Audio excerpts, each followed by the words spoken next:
Now, this alarm, it says that insufficient data now, but it also is saying actions enabled. So obviously, it's going to take some time. Now, this no, how it normally works is that it's going to um, send uh, an email to your email address, whichever you have put there.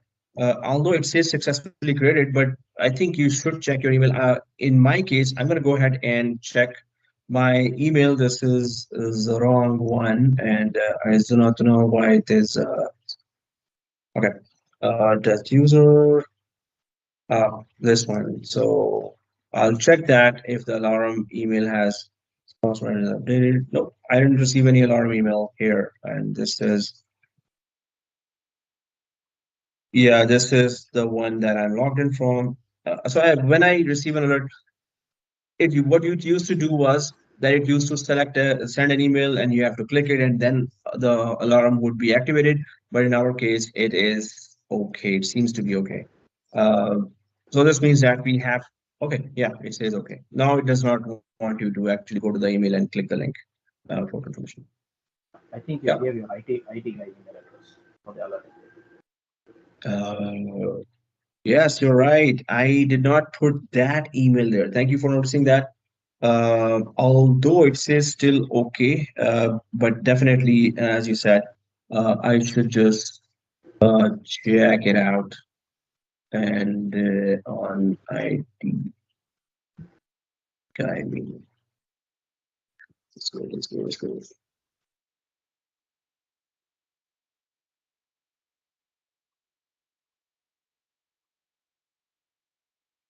Yes, I got a notification here, subscription confirmation, and the notification actually looks like this. So I got AWS notification, sns.amazonaws.com to confirm the subscription, click or visit. Oh, it still says confirm subscription, so I'm just gonna click confirm that. So please go ahead and click the confirm subscription there. And then how it shows up here is like this. So if it is confirmed, it will say like that. It will show the page like this. I'm gonna close this and yeah, our alert is okay. Although it used to say here as well, please go to your email address and or mailbox and confirm this. But oh, there's a warning here that the action sends a message to SNS topic with an endpoint that is pending confirmation. Oh, there you go. It does say that. So this warning should not be there. If it is there, this means we need to pay attention and go to our email and just simply confirm as I showed. Okay, done. Right. So if I refresh this one, yeah, there you go. Now we're good. So this okay is that it created an alert here. This okay, this is the final one. That's gonna say that it's working now. And yes, I will not be monitoring this email or the email connected to this. I would be monitoring the one that I mentioned there, right? Okay. So that's one thing. And now uh, we have created an alert, right? So I'll just put that here. Um,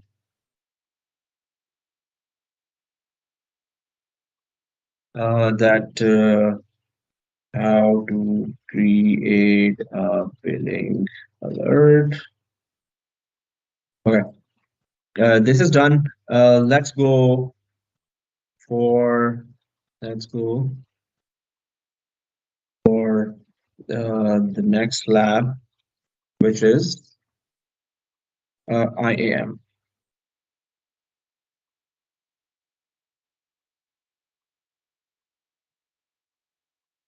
Okay, so where is IAM? I've shown you.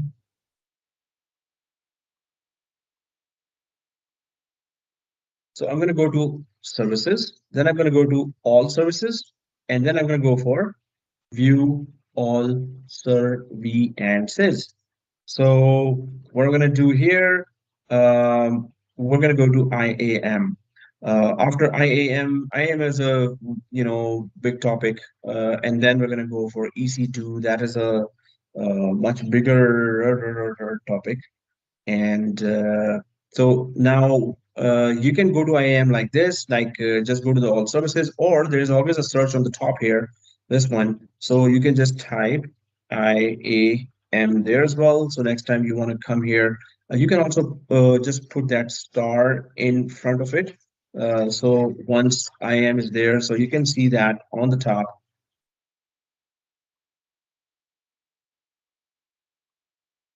So it appears at the top that whatever you're going to frequently use, right? Now here, I'm going to go down here until I reach the security and identity compliance. And here, so this is the area. And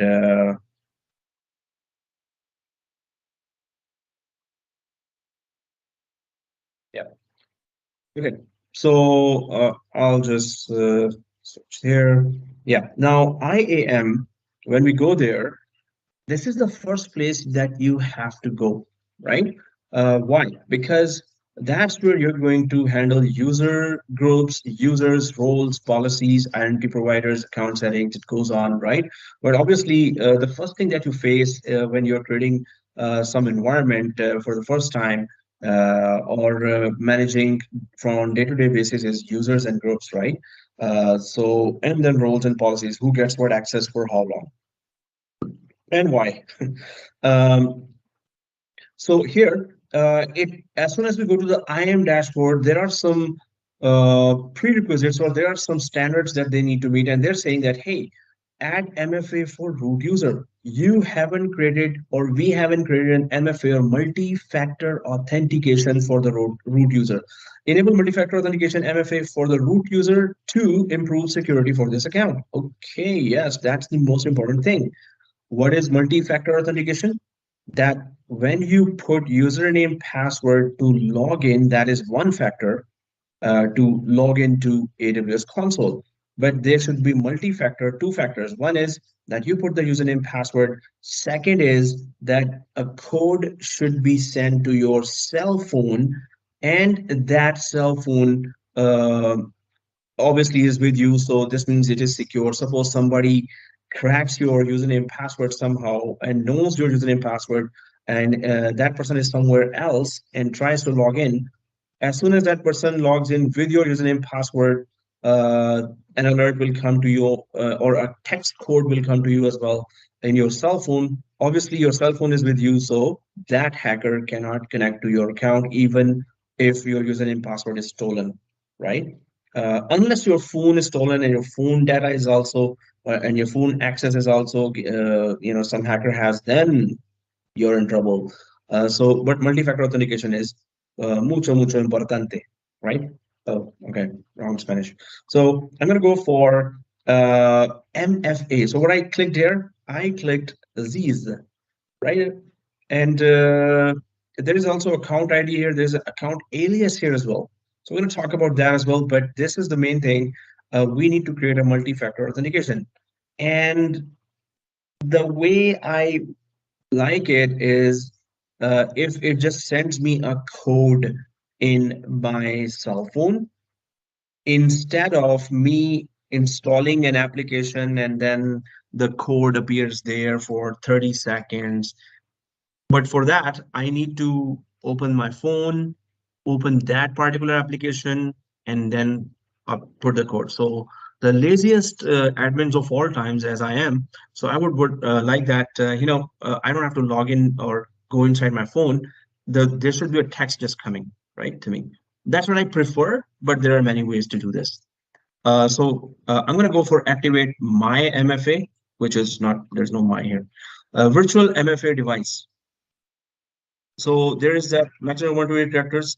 First of all, you name it, and what is your multi-factor or second factor of authentication? Is it a virtual MFA device, authenticator app installed on your mobile device or computer? That's what many people go for. And then there's security key, authenticate by using a FIDO security key, such as YubiKey. So that's a third-party device that you can purchase. Also, even other hardwares that you can purchase, other hardware MFA devices.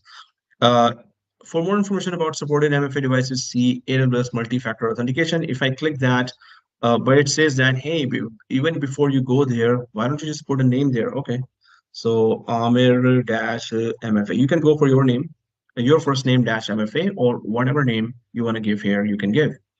I'm gonna go for I'm going to click here AWS multi-factor authentication, and it's a separate documentation here, which just explains to you then what is FIDO security key. Now, FIDO certified hardware security keys, right, are provided by third-party providers such as Ubico. Ubico is a company that provides this hardware security keys. The FIDO Alliance maintains a list of all FIDO certified products. If I click that FIDO certified products, uh, so, uh, okay, then it goes for some long one. Biometric component, FIDO2, UTF, U2F, and all type. It does not still put that there, get the latest updates, participate in FIDO. We don't need to really see that. I was gonna go for some pictures here, but they want some forms filled here. Anyway, I'm just gonna close that. But this is just like you have that USB key or some other hardware. And then there are virtual authenticator apps. We're gonna just go for Google Authenticator app in Android. There is You can install apps for your smartphone from the App Store that is specific to your type of smartphone. Some app providers also have web and desktop applications available. See the following table for examples. So you can use Twilio, Authenticator, Duo Mobile, LastPass Authenticator, Microsoft Authenticator, Google Authenticator, Semantic VIP, right? That's for Android, and for iOS, you got pretty much the same list, nothing missing there as well. So, uh, Microsoft Authenticator also works with AWS while they are arch rivals. Still, Microsoft Authenticator works with them, right? But we can go for Google Authenticator as well. Um, I have for my company and for other courses Microsoft Authenticator. It's up to you. I can go for just Microsoft Authenticator, and that really shows that as well. What is that Microsoft Authenticator that we can use?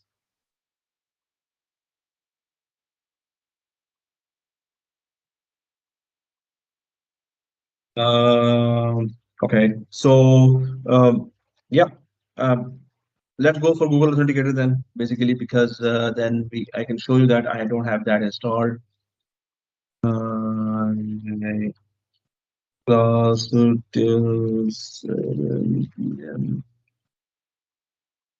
um,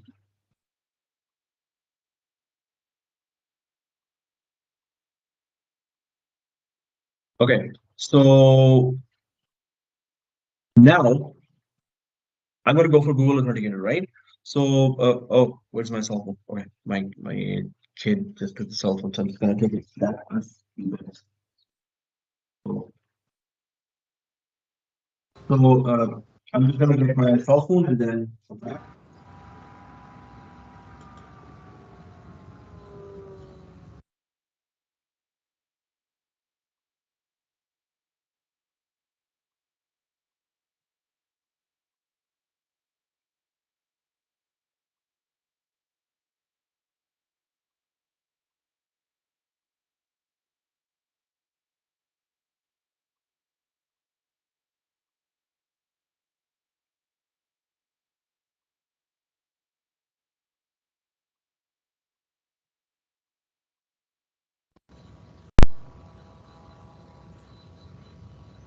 No, what?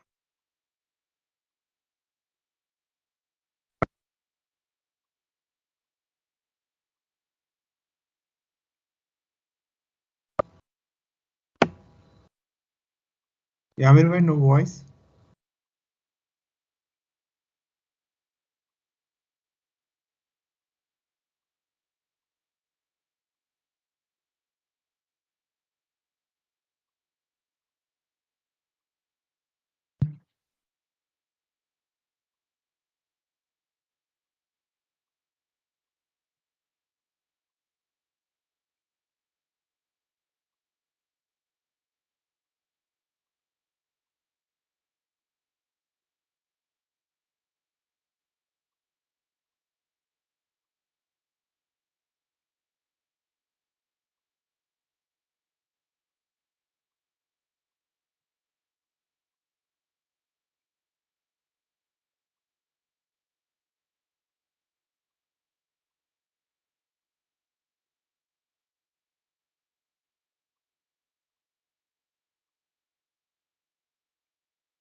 Amir, why I don't have any voice?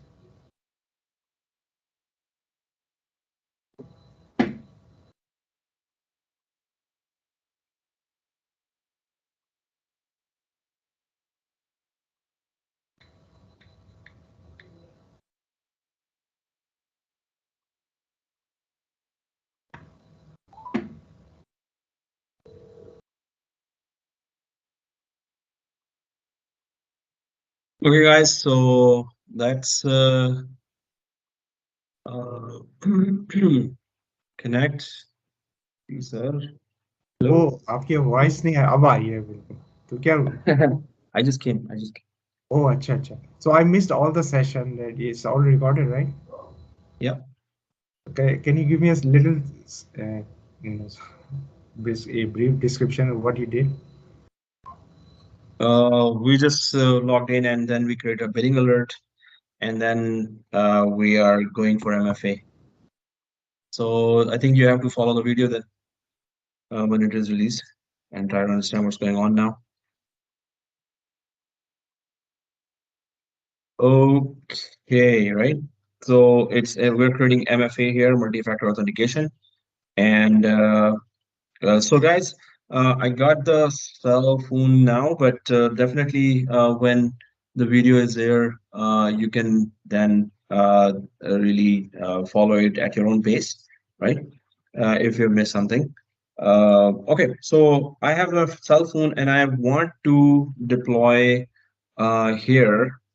So now we're going for MFA, which is multi-factor authentication, MFA, right? So before we create the billing alert and now MFA. So let's download in our cell phone Google Authenticator and then connect our, well, what happened to the, oh, wow.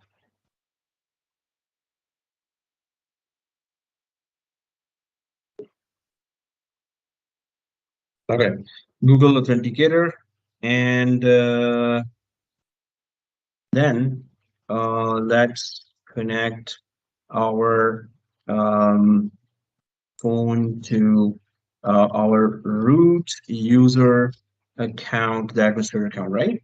So this is the administrator account, and we need to have two factors of authentication. One is username password, and the second is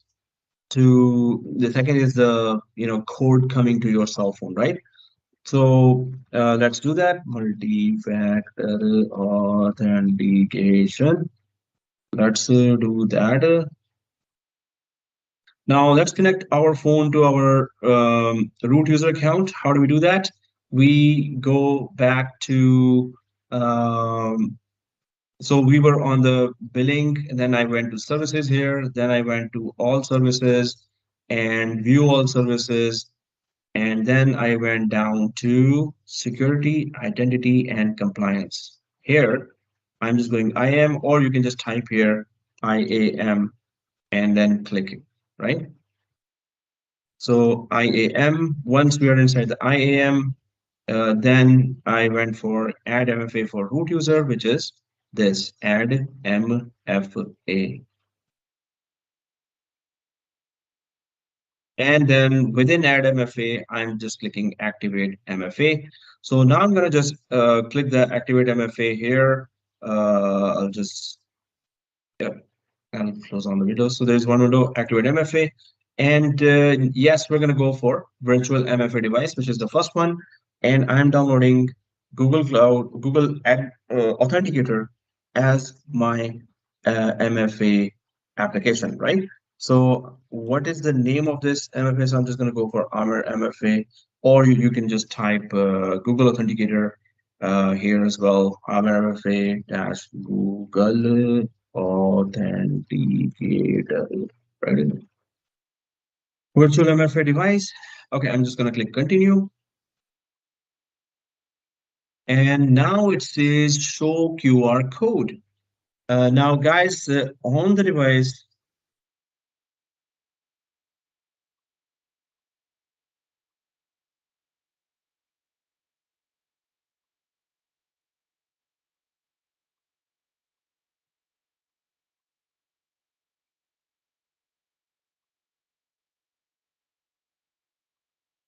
okay.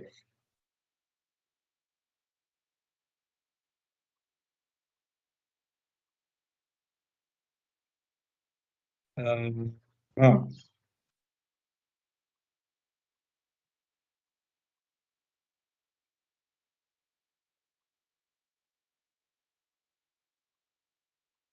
um, so I'm gonna download, and now I'm gonna share screenshots on WhatsApp, right? What I'm doing. So I'm just on my cell phone, and in the cell phone, I'm going for App Store. Then I'm putting here Google Authenticator, Google Authenticator, Google. Oh, I didn't say Google. Can you share your Google. screen? Well, it's my cell phone, but I'm going to put screenshots on WhatsApp now. Um, so Google Authenticator. Okay. Now watch your screen, WhatsApp, and it's coming there. So where is the group?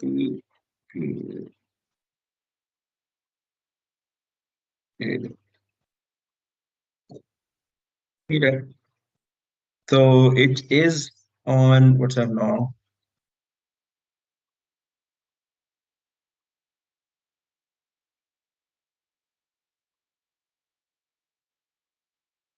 Yeah. So I'm going. I think you have received that photo there.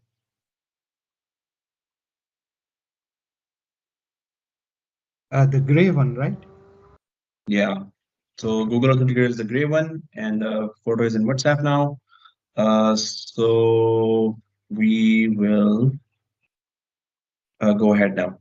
I'm just going to first click that.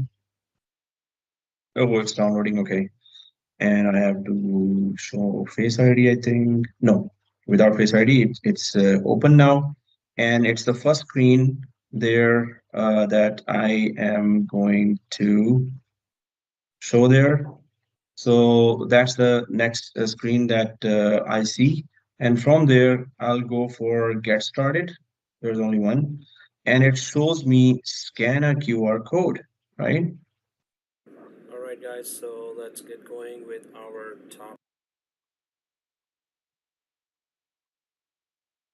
Scan a QR code. So that's the third picture there on WhatsApp. And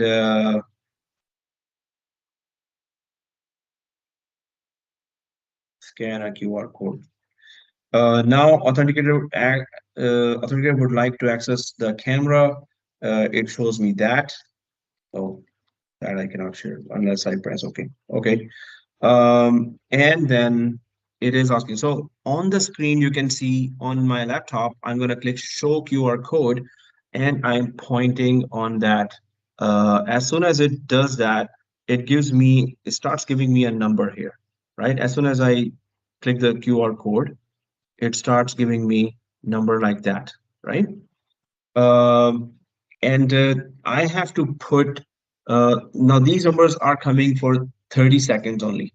So if we miss that one 6 digit, uh, number, so six numbers we missed, then it's okay. Let it finish, and then next 30 seconds there will be another randomly generated 6 digit number. So I'm just gonna try to put that other number 671 593, but you have to put two codes there, right? I have put one, and it's finishing now, right? I'm taking a screenshot of that because it's finishing here. I put an arrow sign there, and I'm waiting for it to finish now. Right? It's on WhatsApp as well. and the new number has appeared. I'm just going to type that number as well, 579042, right? And that's it. As soon as the other number I put on the code, and you can see the code on the screen as well. So I will now click assign MFA. Can I And have a question?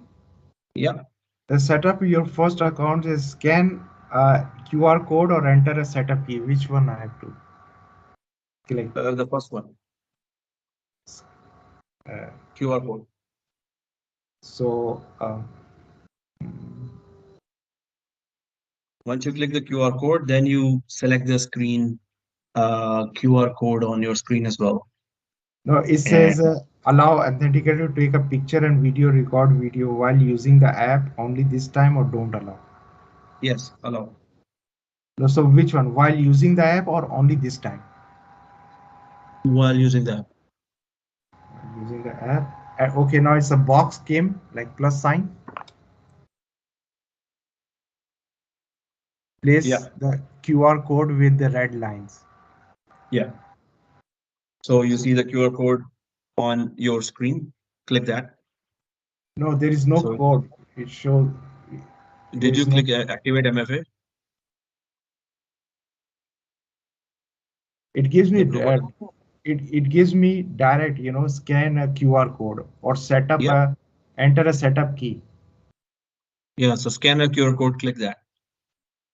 I click so it opens the like Yeah, there are lines there, right? yeah Random lines lines. yeah Yeah, so that you have to point on the camera. on the camera on my camera. Yeah, so point your phone camera uh, on those random lines. no Bhajan, this is not doing your process, like they open just like WhatsApp code. You go place the your box and it read their screen. It takes me right away there, place QR code with red lines when I Mhm. click that one on the top. So where is the red line within No, the just place the QR code just like WhatsApp. so I mean where I have to do this on the screen. Um, yeah, on your screen. Okay, I moved ahead and now I cannot actually show you. But on the screen, did you click activate MFA? This one? No, I'm not doing any. I'm not in the lab. Oh, then you can't. It's not just on the camera. I mean, you have to do the lab here as well. It's a together thing. Oh, Uh, okay, okay, okay, on okay. this laptop screen, you have to do and then camera. So yeah, that's what I'm saying. Then you can wait for the video where I'm showing all the screenshots, and you have to be doing the lab here as well. Then it will work on. Oh, okay, okay. So all the time when you do this, I have to go through all this process, or Yes, just on one? the laptop, you have to do this, what I'm doing, and then on the camera, you have to do at the same time. Okay. So, okay, so here, now you can register up to 8 MFA devices of any combination of the currently supported MFA types. So, yeah, it's pretty much done. And there's that. Once MFA is done, we need to check it as well, right? So I have to go to top right Now here you and I can need to register sign up out to from here 8 MFA. because I need to Uh, check if multi-factor authentication is working. So I'm just going to click sign out here, right? And then sign in again. And I'm expecting now that the multi-factor authentication will work.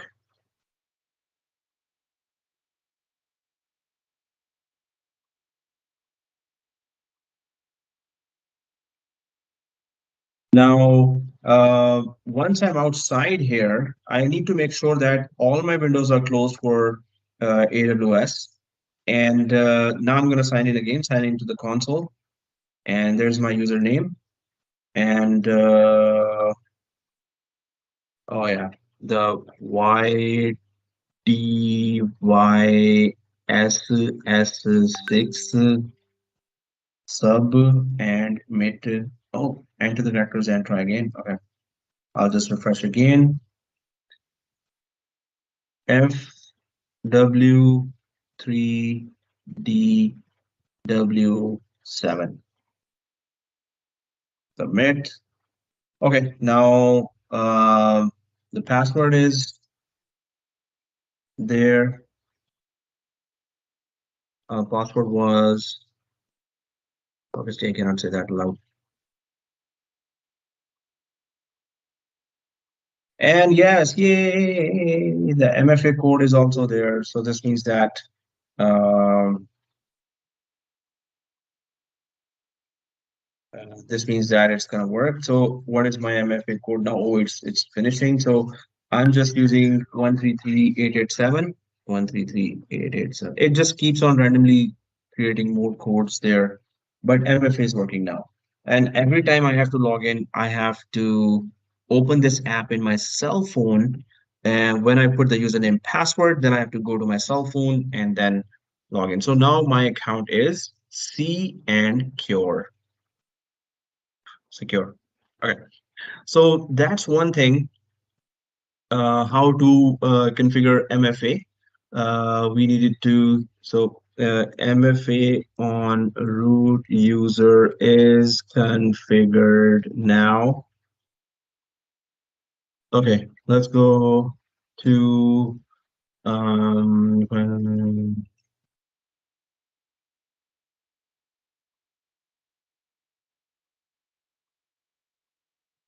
okay. So let's get going or Boeing. Yeah. Now I'm going to go back to um, the other one services, and I'm going to go to IAM again, right? Because that's where we configured MFA, but there are many other things that we need to understand. What is IAM? It is identity and access management. So guys, when you have used some services and you go here to services, now you see that whichever recently visited services were there, they're going to be showing here as well. And also that I put the star here, so this means it's going to be mapped here. So we don't need to really search, go by going to all services and then show services. So I'm just going to click directly from here, or in the search, I can always write it down. Okay, so two greens are here. Root user has MFA, and then root user has no active access keys for now. Okay. Uh, active access keys. What is an access key? So that is what I'm going to show you later as well. What are access keys and how do we use that? But basically, if you want to programmatically connect, oh, what is that? Program what? So suppose you go for there's that AWS cloud and then you have the AWS cloud here, and you want to programmatically connect, which means that you have some, suppose Visual Studio program, or you have some um, from which you are connecting with AWS, or there is another um, storage application, third-party application that we will be downloading. It is uh, Blueberry, something berry. Okay. So we're going to download some application. So suppose there's an application that connects directly to your AWS cloud and some service in the AWS cloud. Now that application would require access keys, and access keys then can be arranged. So where are the access keys in AWS cloud? That I can show, but which application later when the storage topic comes, then I'll be showing you and I will be downloading a third-party application, and that application actually requires you to put access keys there. And that's just long alphanumeric address, basically. That is okay. If I go to users, just to uh, Oh yeah, root user. So I'll go up there. Let me just check that first. Security credentials. Okay. So access keys I wanted to show you, right? Now we will be creating more users and groups here as well. But I'm going to go up there and on the top right here, and then security credentials here. So if I go to security credentials, this should be security credentials of the logged in user right now. This is the email address, canonical user ID, AWS account. But and yeah, it shows MFA as well. And there you go, the access keys. Uh, the access keys can be created from here if you are connecting through an application to AWS, right? Then you need access keys. And at that time, you can create. But if I click the create button, root user access keys are not recommended. Okay, so they're saying that, hey, you want to connect from an application, it's not recommended to connect from the root user, which has pretty much every right, all the privileges, highest privileges that can be there, right? So I'm just going to cancel out because I'm going to follow the recommendation, but that's where the access keys are created. And I'm going to be showing you with some other users these access keys, right? So I'm going to go back to the identity and access management, which is showing here, and we're back to the main screen. So now you can see two requirements are met, but update your access keys. Now, active root user has no access keys, and this is recommended, so it is green actually. So this means that we will never use the root user to connect from an application to AWS, right? We're going to use some other user than root.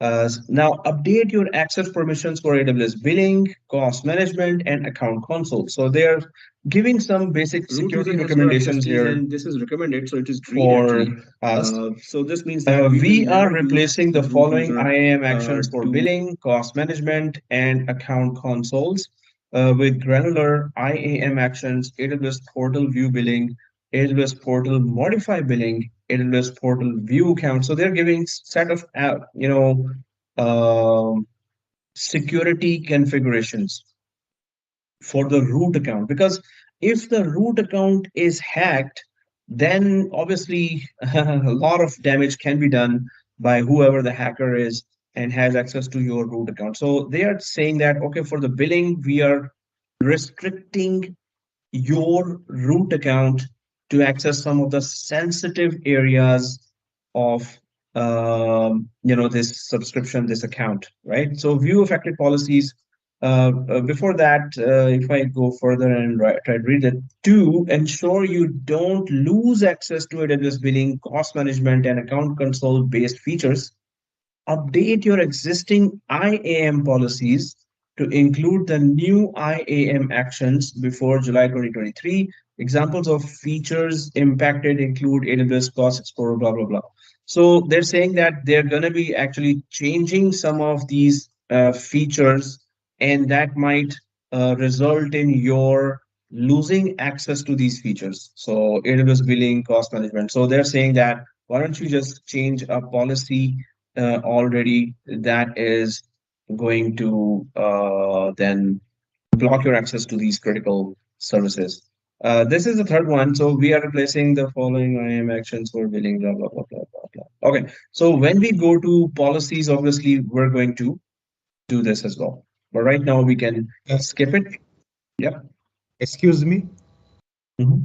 Yeah, yesterday I was reading question answer, interview question answer. They says, for the same scenario, they said if you for safe side you have to use for every roles, like if you need two permissions, so write, make a user for two permissions. Don't write in a one document two permissions. So don't try to log in like you are saying that don't make it a root user, and Mhm. every role you are going to work, create a new roles. Oh, yes, exactly. The So make same a new default role user should for not work. new roles. Okay, that's very good. Thank you. Yeah. Okay, that's good to know. Now, okay, guys, here let's try to go ahead and further configure. Now, on the right side, first we went through the three main recommendations by AWS IAM dashboard or Identity and Access Management dashboard. Now, on the right side, we see account alias, and there we will be creating. Now, there's a number given here, right? Instead of a number, we can give it a a company friendly name as well, or some kind of name that lets us know that, oh, this is our company's AWS console and not somebody else's, some other company's AWS console. So what we're going to do is we're going to click create here, and we can actually give it some name. Suppose, okay, my, this Cloud Engineers Academy. So I can just give here, oh, it's, I think, yeah, Cloud dash engineers dash academy. So you can give some company name here, and or maybe I can just give AWS 2-in-1. So when you're logging in, when your users are logging in, they will see this name, whatever name you give. Obviously, you will try to give here a company name or something that the employees of your company who are logging into IAM or AWS basically, they will see and they see that, oh yeah, this is our company's AWS console because of this name, right? IAM users will still be able to use the default URL containing the AWS ID. So yeah, they will still be able to use the number-based ID or identification of your AWS account. Okay, so I'm just going to change that, save changes. And so this is the name that is showing there. What I can do is I'll just try to log out and log in again just to see that is it showing right away, or you can see this ID here as well, the same ID that is here, right? Same ID there. Yeah. So if it during login, if it does not show, then we're going to create now users.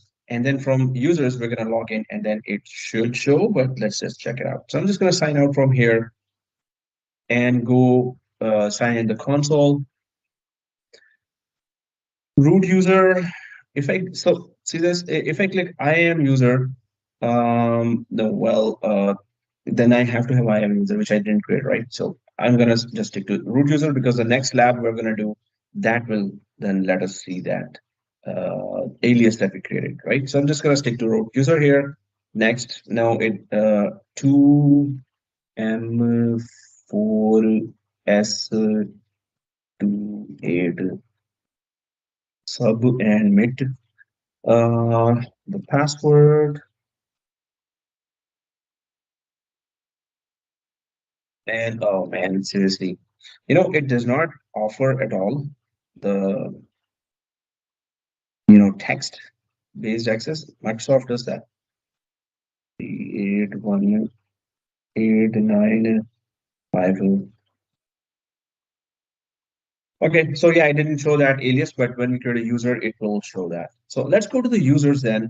Now you can see that recently visited is actually showing on the that dashboard here as well as soon as we log in. So I don't have to go to all services and then go there. I'm just going to click that IAM from here directly. So let's go ahead. Once I click the IAM, um, so now I'm going to go for users here. So it says what's new here. It also says how many users groups you have, how many users you have, how many roles you have. By default, there are 2 roles, how many policies you have, and then how many identity providers you have. So right now, we don't have much because we haven't created much. So let's go to users here. Then we're going to go for user groups, although they have put that first up there. Let's still go to the users first. In the users, let's create quickly add users. And in the username, for example, yeah, your first name dash user 01,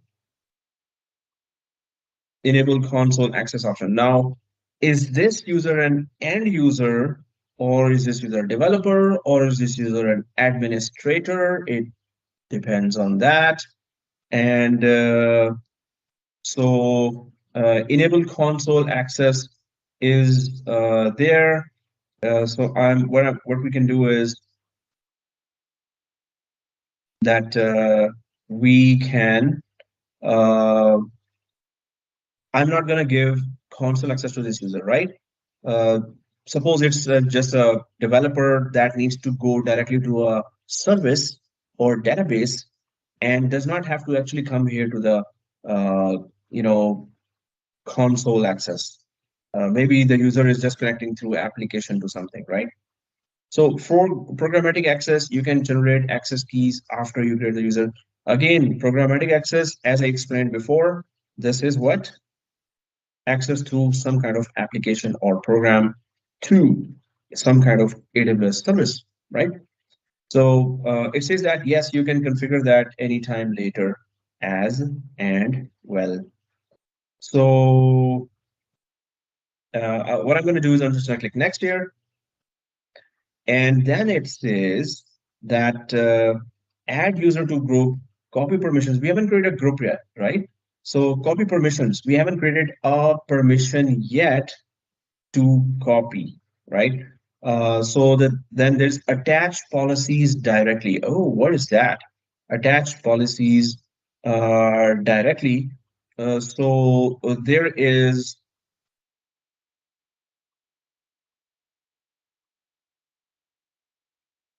okay, so there is that if we select this policy, so what are policies? Policies are group of permissions. Okay. So if we go for multi-factor, then we go for policies, group of permissions. And if we go back here, so you can see that there are like 1035 policies. Why there are so many? Because there are so many services here, and for each service you have a read policy. You want to attach some permission, read permission only for some new users, suppose, or write policy, or modify policy, or delete policy, or create policy, right? So for one service you have so many types of tasks to do: create, modify, delete, read. So according to those tasks, you have permissions. So that's why there's so many long list of permissions here, right? Uh, does this user really need to be given a policy or not? So it's up to you. Suppose it's another AWS administrator that uh, joined your company, right? So you will be then giving some kind of administrator role to that user. Suppose I go for admin here. Now, pretty much everything is admin. So administrator, if I go for administrator, so there's administrator access, that is AWS managed job function, administrator access amplify. So they are giving, yes, we have administrator access, but for which service? So Amplify, that is the name of service. AWS Elastic Beanstalk, which service you actually want to give administrator access for? Oh, it's a database administrator, it's a network administrator, or it's a system administrator. So there is that administrator access, but you can also check that if you click the plus sign here. So what is this administrator access? What does it really offer? If you go for the XML JSON code here, JSON, right, which gives us the code in a very user or a human understandable way. So it says their version is this, that's when it was created. Statement is effect, allow what? Any action. So this action, which action? Any action. Star means whatever you want to do in across AWS, you are allowed to take all the actions, any kind of action on what resource? Just virtual machine or just storage, just networking? It says all here as well. So you are allowed to take any action on any service across AWS. So yes, that is the all-out access that we see here, right? And this is something, so suppose I click that, obviously this user will be very near to the root user. It has all out access now, right? So we're going to create one user that has uh, administrator access, and then we're going to create another user that will have some simple access or no access at all to anything, right? So I'm selecting this just to show we don't really need that, but just to show that, oh, this is a policy that has a lot of permissions, and that's how it is for pretty much every service, 100 plus services that are there. They have made policies, which is just a collection of permissions. Okay, I have given, or we have given this user, the the user that we are creating, address of all out access already, right? Now what we need to do. I can click next. There is also, create policy, but when we go to policy, then we will create a new one as well. So I'm going to click next. And then there is user details. Console password type. So that user cannot log into console. That's not fair. If you have administrator access, why can't you just log into console? So we can go back. We can check that option of yes, this user can log into the console. Console is this whole dashboard, right? So I'm going to click previous. Again, can I go back here? Oh yeah, previous at the bottom, right? So yeah, if we are giving console access, which is the whole dashboard here, then we need to put that enable console access, right? And then either you can go for auto-generated password and show password, or just custom password here. I'll just go for custom password, small ABC, capital ABC, shift123 without shift123, or you can give any other password. So this is the class password I'm using uh, everywhere in throughout the course. Small ABC, capital ABC, keep pressing shift 123 gives us exclamation pound, at and pound sign, and then without shift is 123. Okay, so I've given a custom password to this guy, armor-user01, and now I'm gonna go ahead and try to, oh, user must create a new password next time, and no, I don't want that. I want this password to be given. Suppose in a production environment, I'm giving it to another user. Yes, I have to click this because that user should change the password that I gave because I know this password, right? Okay, so here I just want to keep this password. So I'm just going to click next. And yes, we have attached a policy called administrator access, which gives this user all out access throughout AWS. Next. Yeah, so there's a custom password here. Password reset is not required. And yes, there is a permissions policy, AWS management, job function. And then you want to add a tag that this is, so suppose we click a tag here, and then you can just put some kind of information related to this user. Suppose manager, and it is sales department, right? And suppose it's branch, then you can give Toronto. So you can keep on giving certain information here, but now we know how to use tags, right? Okay, and then click create user. You can view and download the user's password and email instructions for signing into the AWS Management Console. All right. Okay, guys, there's that one thing that we need. Email sign-in instructions. Okay, it will email the sign-in instructions to us, but this user can only log in, the users that we created, with this sign-in URL. So you can see that it has that alias that we created instead of the ID. Although if the user remembers the ID, yes, the user can connect through that, just the number dot sign in dot aws dot amazon.com/console. So I need to copy this information somewhere. I'll copy this and open the notepad. And yes, I can get this information emailed to me as well. I'm just copying this, the user, I know the password. Well, I'll just copy the password as well. I hope it does not copy the dot dot dot. Okay, there you go. So username, password, and the URL. That's one thing that I can do. Or download.csv. That would be better. So I'm just gonna download .csv. And once I download the CSV, I open that. Yep, it has all the information as well. I'm gonna go for user created successfully. That's it, right? So this means Can we're I have done a here. question? Yep. How Yes. you transport the username password to the Excel sheet? Can you show me? I just click this button,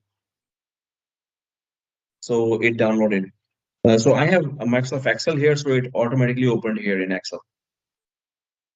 So if it is not downloaded in the machine, then it will open in a text file. If Microsoft Office is downloaded in the machine, then it will open in Excel. Okay. So here, return to users list. And I'm just going to click here. So one user is created. Now what we can do is we can try to log in from that user. That user is not part of any groups. And the key access is not yet there for that, right? So what I'm going to do is I'll just sign out and sign in from this user now, right? But I have the information in my notepad as and well. Okay, so I'm going to sign out and sign in because now it's not a root user. So the sign in is going to be different, right? So if I go to sign into the console, I am not going to log in from root user. I'm going to log in from identity and access management user, right? And then account ID, 12 digits, or account details. So it says, first of all, give me the account ID or alias. Remember? So we had that alias. So the whole ID actually, is it asking for whole ID? Either I can just put that in another URL like this, another page actually, another tab, and put it like this. So then you can see that it has already put that account ID that we were supposed to put in the previous screen, right? And then IAM, now that username. So I'll just alt tab and check what was the username. This is the username.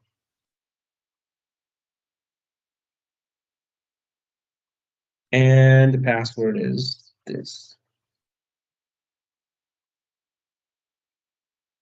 Okay, I want to remember this account, so I'm just going to click sign in.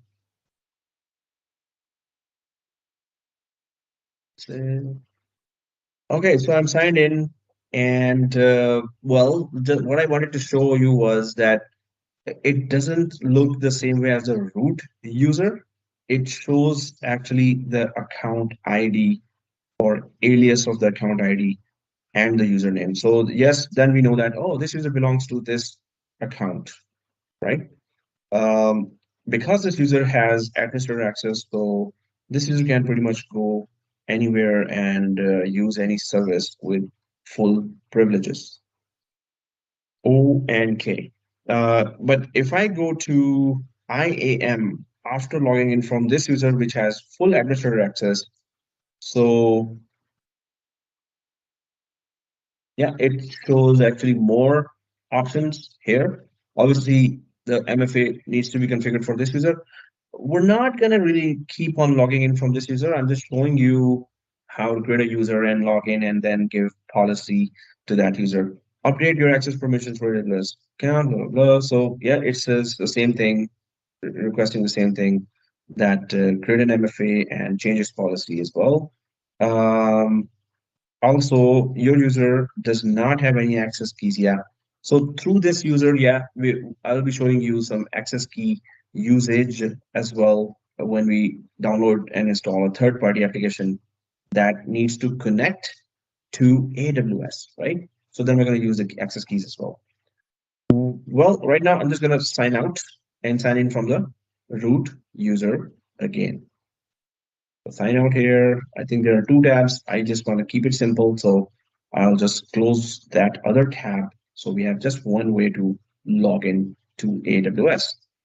Okay, I'm just going to go for AWS, sign into the console.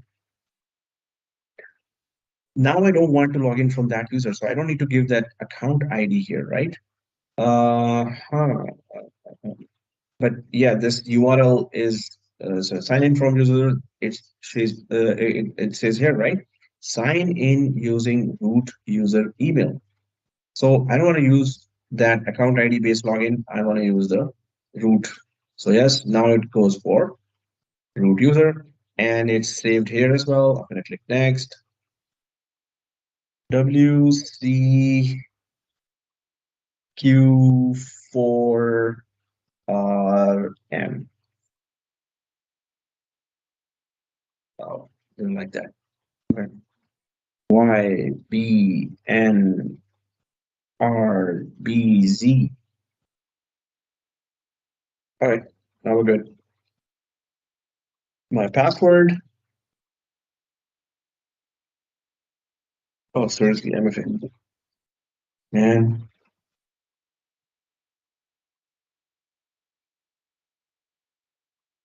Okay, now it is 728,653. 728,653.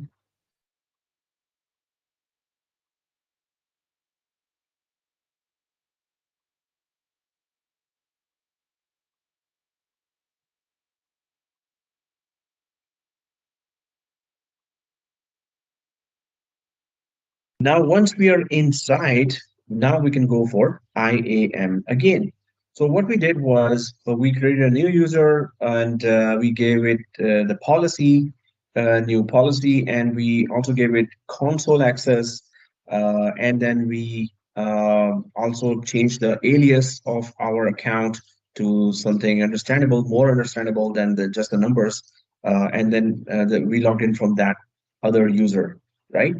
If we go back here, so we have user groups. So we're going to talk about user groups and roles and policies and everything else. We're going to try to cover that. But let's take a break now and come back after the break and then continue with this. So I'll just put to that here. Um, break class starts. 442, 52, oh, 505. Okay. Oh, maybe I need to check the time.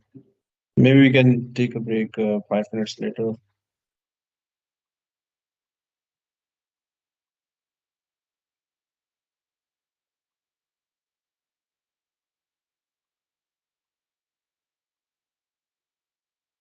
No. Okay. A little later, guys. Maybe 4:50. We can take a break, right? So then 5 or 5 o'clock. Um, let's keep going a little, right? Okay, so what I'm going to do is let's create a group. It's pretty straightforward, but how it is done in AWS, we're going to just try to check it out. So I'm just going to go for create group here, um, name the group. So suppose it's marketing dash DEPT. So it's a marketing department group. Add users to the group, optional. So it also gives us the list of users. Attach permissions and policies. Now this is interesting, and it is also a recommended policy that you have to. You should be going for groups rather than giving policies or attaching policies to the user. You should be attaching policies to the group. And what's the reason for that? Um, there could be many users with different policies. In a large organization, it is kind of tedious to really keep a track of that. But when it's a group, so when you give a policy to a group, so suppose there's a group called administrator, and it actually has the administrator access, right? So you can add a user to a group. As soon as a user is added, the group, whatever the permissions given to the group, that will be inherited by the user as well. Whenever you want to remove the permission from the user, you just take the user out of the group instead of going to the user and then checking what policy to remove. Policies should be attached to the group, not the user. That's the recommendation. Now here, that's kind of marketing department. If it's like it we suppose marketing department, there's a developer as well, right? Or there's a DBA. Suppose marketing department DBA. So marketing department has database administrators, right? So in that case, you can go for, and now obviously they would want to have some database related uh, permissions or and policies. So you could just then give that database related policy, assign that to the marketing department developers because they are, or DBAs, because they are database administrators and they will be accessing databases. They would need full access or certain type of access on the databases. Now, if I go for just database, the word database, there's RDS that is also EC2. No, maybe it's DB with that. I'm just going for an example. It's not exactly what I'm thinking of, but RDS is related to database, relational database service, RDS. So it gives, yeah, this one. So relational database service, and that has a long, I mean, 7 or 8 mainstream vendor database like Microsoft SQL Server, Oracle Server, and Aurora and MariaDB and MongoDB. So there are so many types of databases there. So RDS, suppose this group is for developers or database administrators. So we are assigning policy to a group as a recommendation by or as a best practice, right? But yes, we can assign policy to a group, we can assign policy to a user. So it's pretty straightforward, nothing complicated here. It's not asking much from us other than, hey, you want to add some user or there's a user. So suppose there's a user here, not suppose, there is a user, but that user already has a all out permissions. So for now, we can create an empty group and then later we can add user to a group. So I'm just going to click the create group. This is pretty straightforward, nothing much here as well. Um, Now I need some users here and users as well. Uh, so I could add it to different areas here, right? So let's go to the users and add some more users here. I'm going to go for add users. Uh, Username can have up to 64 characters, valid characters. Before, older AWS console, it used to let us create multiple users at the same time. That feature is still available, but not in the default way. So if I go for your first name, user02, um, console access, okay, but an auto-generate password. If we had to log in, okay, I'll just go for the class password here, and I would say that don't change that password. So I'll just go for a random user, but I'm not gonna give it any permission, or I can just add it to a group. So you can see that when we are creating a new user, whatever number of groups you have created, in our case, just one. So they are showing here as well during the user creation if you want to add the user there. So I'm just gonna say that, okay, this user is a database administrator in marketing department. So I'm adding it, this user there. So this is the way to add it. There's that permissions boundary also as an optional feature. User permissions boundary to control the maximum permissions. You can select one of the existing permission policies to define the boundary. Um, we have this. So maximum permissions, this guy can have, this is the purpose of permissions boundary, right? But we already assigned to the group of top permission of RDS, relational database services. That covers pretty much all the databases, the relational databases, not NoSQL databases, the relational databases. So that's why we don't need to give any other permission boundary for that. But if we had selected something that then you can't give any other permission other than what you selected here. That's the purpose of boundary. Like, don't give that user or group all out permission for anything, right? Or keep giving more permissions. So you can put a boundary by selecting whatever that you selected here. Then only that will be given, and nothing more can be given, right? Unless you remove this permission boundary thing. Yep. Can you like make it bigger, like 5% more screen closer, Mhm. or Well, that's my full screen here. no, like Um, the you can take a size? screenshot of how you're seeing it there. You can share that screenshot with me. But here, um, okay, that's 10% bigger now. Yeah, yeah, this is better. Cool. Okay, here, so yeah, add user to group, and then there is marketing department DBA.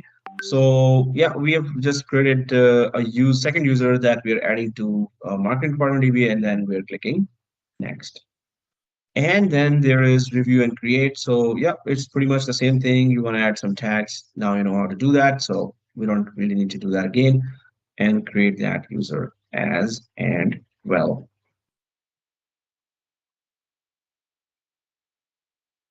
Okay. So return to users list. I'm just gonna click that. Oh, you don't you haven't viewed or downloaded this user's password. If you continue, you cannot retrieve the password in the future.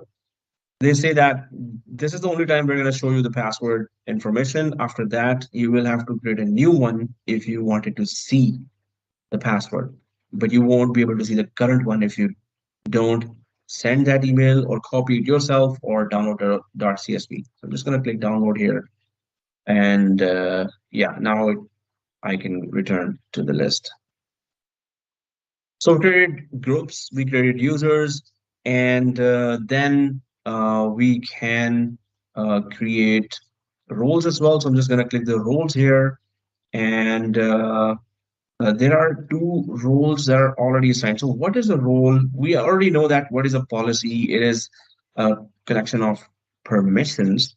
But what is a role? An IAM role is an identity you can create that has specific permissions with credentials that are valid for short durations.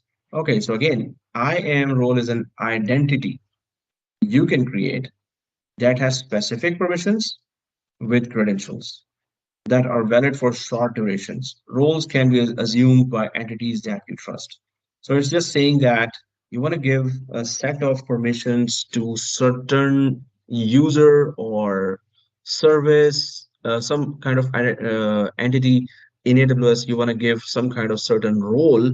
Oh, okay. So this user can have full access to virtual machines or EC2 instances, or this user can have, or this user can be given this role, or this service can be given this role where it has full permissions to do anything with virtual machines or with databases, with anything else, right? So role is a bit more used for more specific scenarios, while permissions is used for huge amount of scenarios, and it's pretty much, yeah, you're giving permissions, right?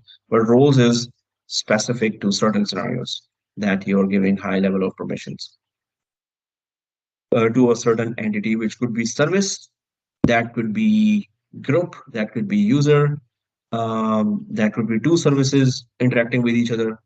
Now when I say two services interacting with each other, so suppose there is um, a virtual machines or EC2 service. EC2 is Elastic Compute Cloud, or um, well, it's other name for virtual machine, but they wanted to make it as weird as possible. Elastic Compute Cloud, EC2. There are two C's there, right? So that's why. So EC2 service would like to interact with S3 service.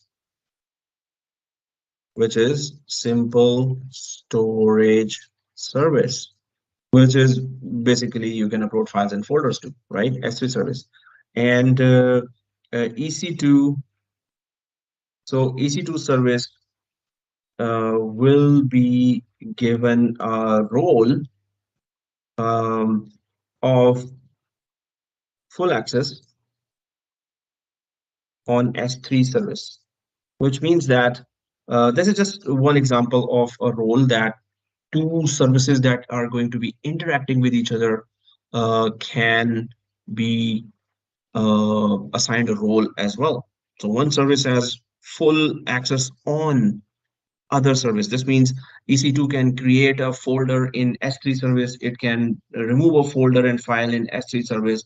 It can dump a lot of data in S3 service because you have assigned a role that gives this service full access on another service in AWS, right? Um, so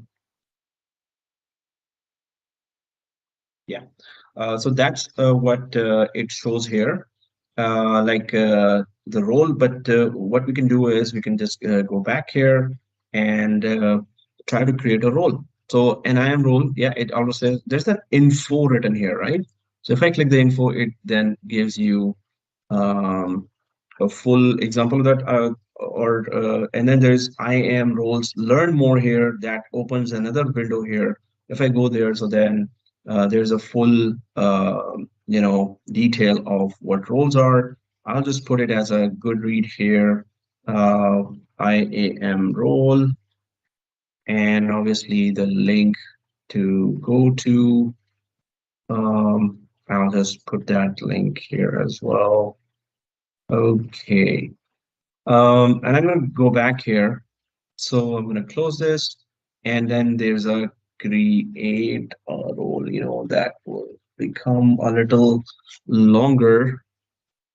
So what we can do is we can connect um, at now we can just take a break. Before we start a role, because it's going to be a bit longer lab in terms of explanation, because I need to explain in detail. So now is a good time to uh, take a break and then come back and start with the longer labs now. So I'm just going to take a break. Class starts by um, 20, right? Muting and pausing.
an EC2 service, which is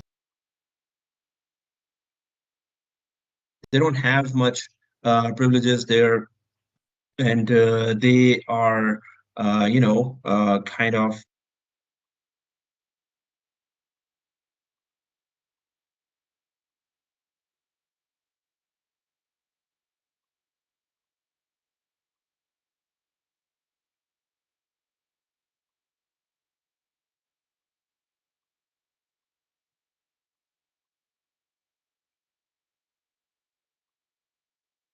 All right, guys. So, okay, let's continue. Um, and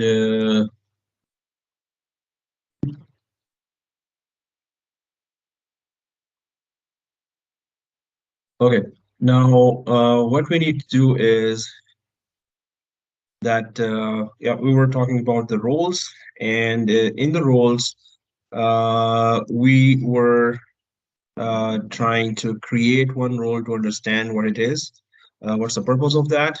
Also, uh, that it is used for specific environments. And I think yeah, recording was going on all this time. Yeah. So let's create a role now. And the role, I'm just going to click that roles again, or users. I'm just going to go away from this screen and then come back here to the roles screen. And on the top right, we can create that role. Okay. Once we create a role, I'm going to click that. So it says that trusted entity type. So AWS service allow AWS services like EC2, Lambda, or others to perform actions in this account. So do you want any other service to work on this account with certain type of privileges? So that service will have privileges in this account to whatever it is attached to. Otherwise, these are services, basic services. They don't have much privileges there, and they are, kind of. You give services the privileges, or you give some kind of attach a service to another and give privileges. Then only they have. So otherwise, they are basically customizable service with no privileges. I'm gonna go ahead and click this EC2 instance. So common use cases is allows EC2 instances to call AWS services on your behalf. So I want an EC2 service, which is virtual machine service, to interact with another AWS service. If I want that, then on my behalf. So I want EC2 instances or virtual machines to dump some data inside the storage account. And that is something that when there are projects going on, when there are multiple services interacting with each other, then this happens. But obviously there are limited scenarios in which you have to use a role. We're going for just some sample, or just an example. We're going for this EC2. Suppose we go there, and once we select the EC2, then click next. Now it says that what permissions you want to add for EC2. So just like the diagram that I created before, that this EC2 service, or that's the virtual machine, suppose, right? And this is S3 folders, S3 folder structure. And now this is a VM. Actually, we should stick to the terminology. It's EC2 instance. EC2, right? Now I want some data inside this EC2 instance to be regularly dumped or saved in the S3 folder. S3 is another service that is storage service, and EC2 is a virtual machine. So two services want to interact. I wanted to dump that data in folder, but I want this EC2 service to work on my behalf to dump or copy regularly our data from this service to this service, right? So this could be an example of then you need to assign a role here that has certain permissions given to this service to over this service, right? That yes, you have the rights to do this. You have the right to create a folder automatically. You have the right to copy stuff inside. You have the right to delete or modify any data. So you give an entity a service. Obviously, you have to put some code there, and that would really execute what you want to do. So if you go for add permissions here, then there is, well, any kind of permission. So suppose I go for choose one or more policies to attach to your new role. Suppose I give EC2, just if I type EC2, press enter, and then you can see that there's a Amazon EC2 full access. So this means that all out access on EC2 service is given to this service. We can also search for S3, suppose. There is no, it's not gonna, really show with S3, Amazon S3, or um, maybe storage. No, but okay, let's just try to give some permission to this EC2 instance, and then we're not putting any boundary here, and then we're going to click next. So the role name is EC2 full permission. So EC2 has full permission. Allow EC2 instances to call AWS services on your behalf. So description is still this, and then in JSON file format, which is the human understandable format, you can just check that this is what it's going to be doing. We will have to learn that JSON file format as well when more labs come our way. But this just is in a way that we can understand better or easily. So Amazon EC2 full service, yes, and some tags you can give here, which is just an extra information to really identify or search this service in a large company with lots of services configured. So I'm just going to click create role here. Is there something that was missing? Okay, so I'll just click create role. Oh, invalid name. Role name can contain alphanumeric characters or any of the following. Okay, so alphanumeric characters or any of the following. So no spaces. Okay.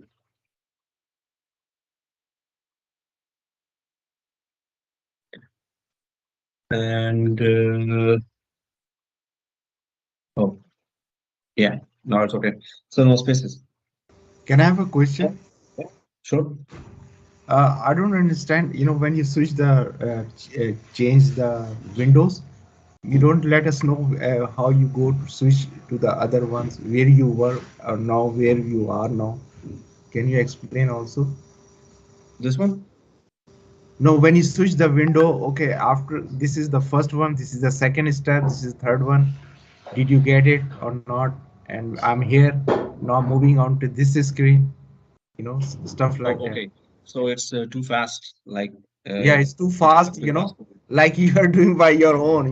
We are new people, we don't know anything. Not all are new here, so there are some experienced ones as well. But yes, for new people, totally it will be confusing. If you're seeing obviously for the first time all this, then obviously it's going to be confusing. That's why I'm creating a video as well, so you can pause and then carry on. Whatever you don't understand, just rewind again, and then go ahead. But anyway.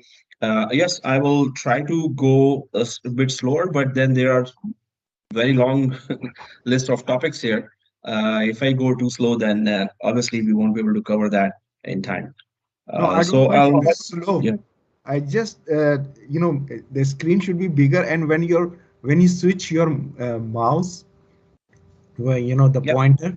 So okay, I'm next. here, and this on this part, right top corner, left corner is this place. Now I'm doing this. So so we can focus, Oh, okay, from, because we are not familiar with the buttons yet, the tabs yet. okay, I'll try to do more commentary on that as well. Okay, but yeah, if it is more very confusing, then please do see the video as well, because at certain level I have to still keep moving. Okay, so I'll try to do that, what you're saying. So I'm on this page where it's roles and is create role, and then there is EC2 I've selected here. Because yeah, I'm showing it. That's why seeing is believing. Then we can realize. And also, yeah, during the course when you repeat the labs again and again, then you will be very familiar with what I'm doing and where I'm right now. Okay, so EC2, I'm just selecting that, and then I'm clicking next here. Then I'm going for the permissions, and yeah, the concept about permissions is yeah, we already talked about that. But this permission is being given to an entity or a service, not a user. Now, if I go down here and I go click next here, so then there's a next page which actually shows what we have selected for this service. And one of the labs, one of the future labs will actually show you that EC2 or virtual machine service is interacting with storage or interacting with another service. And then I will show you again that this is the role that we were talking about when we are doing the lab. But right now it's mostly the wizard, the concept behind that, and we will check it out or actually prove that how it really connects with another future lab that will use the role service automatically. Right, but what is role service? It is given to entities other than users. It and then those entities can work on your behalf to interact with other services. So if we go down here, so there's the add permissions, Amazon EC2 full access, and then there is that create role. So once we have selected the service, we have selected the permissions, then we are creating this role. So it's pretty like specific scenarios where you would want this to happen, and you would be coming to use the role. I have clicked that create role, and it has actually used it. Now this role will be used in one of the future labs where this service need to actually interact with another service, right? So then I'll again remind you that, okay, that role that we created, now we're using that with another service. So two services are interacting with each other with certain level of permissions is what role really does, right? Roles anywhere authenticate your non-AWS workloads and securely provide access to AWS services, right? So this is saying that authenticate your non-AWS. So what is a non-AWS workload? Or anything outside of AWS, for example, Azure is a rival company, and you're interacting with any of the service there. Suppose your storage here, some critical files here needs to be copied over the internet to another storage, service of AWS or Azure or Google Cloud, which are rival cloud service providers of AWS. So if you want to interact with other non-AWS workloads, then you can also provide authentication to the to certain services that are going to interact with or interact outside of AWS to any other service. So again, you want to give services a permission of some type to automate some work, then you come to the roles. Temporary credentials is also one more thing. Use temporary credentials with ease and benefit from the enhanced security they provide. So we'll be I don't think we have any lab that goes for temporary credentials, like if it automatically expire after some time. So it's again about automation between services that you, as a or your company's developers or programmers, they come up with a program that is automatically letting two services interact with each other, but they don't want it to be, um, going for longer time. Suppose there is one service wants to copy data to another service, but they want it to expire after 2 days, the automatic copying. So they would give temporary credentials. Those credentials will change the password after 2 days, and the whole task will stop at that time. So basically, yes, that is role, but there is a lab that will be coming in future with a long list among long list of labs that will actually use this role as well. So if we go to policies, now policies, we already kind of discussed that before, that these are group of permissions. And if I go for info here, so it says policies are JSON documents, or the way the code is written in an human understandable way is JSON. But what is it? Its abbreviation. So I'll just show that JavaScript object notation is a lightweight data interchange format. It is easy for humans to read and write. It is easy for machines to parse. And so the whole information is here. I'll just, because this JSON or JSON would be used, this terminology will be used a lot. So that's why I'm just putting the information for you here as well in the slide, and I'll share the slide with you. What is JSON? And we will be actually making some modification in the code in JSON files, right? So I'm just gonna Alt tab and go back to that screen where we were. Okay, so when it comes to policies, we already uh, have an idea, but policies are JSON documents in AWS that let you specify who has access to AWS resources and what actions they can perform on those resources. You can attach a policy to an identity or resource to define their permissions. AWS evaluates these policies when the IAM principal makes a request. So IAM principal could be a user from a group, or a group has been given some permissions, or some kind of resource, which is, and when we come to resource, it's again virtual machine, it's network, it's database, it's all those are called also resource.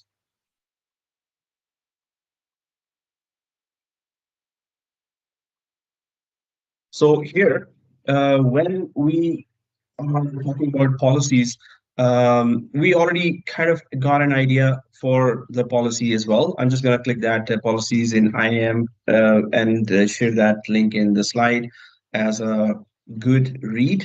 But I'll show you now about policy that is custom policy, which really explains policy more in depth than what we have discussed. So if I go back here, so here, um, now policy, yes, we attached with the users,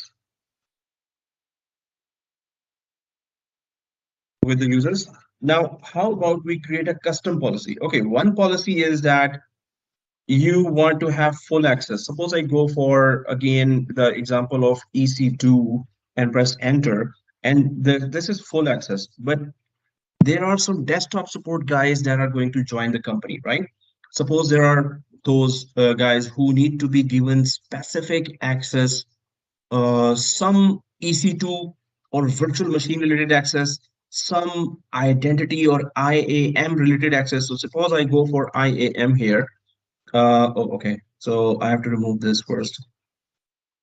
And IAM. So you can see that you can give a user just full IAM access, which means anything related to IAM they can do. And what do you mean by anything? If I duplicate that, so that's a lot of things actually. So if I go for, and the most critical, if I go for IAM service itself, so you can do pretty much everything if you give all out access. But what about if I want to give only user creation, but that guy should not be able to delete a user?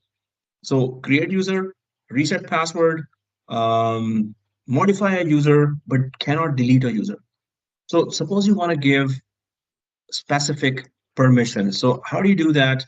And that's where the create policy or custom policy that we can go for, we can do it from here. So I'm just going to go for create policy. We already know that, yes, it's a collection of permissions, and these are predefined policies you can just assign. How to assign, we already do it, know that too.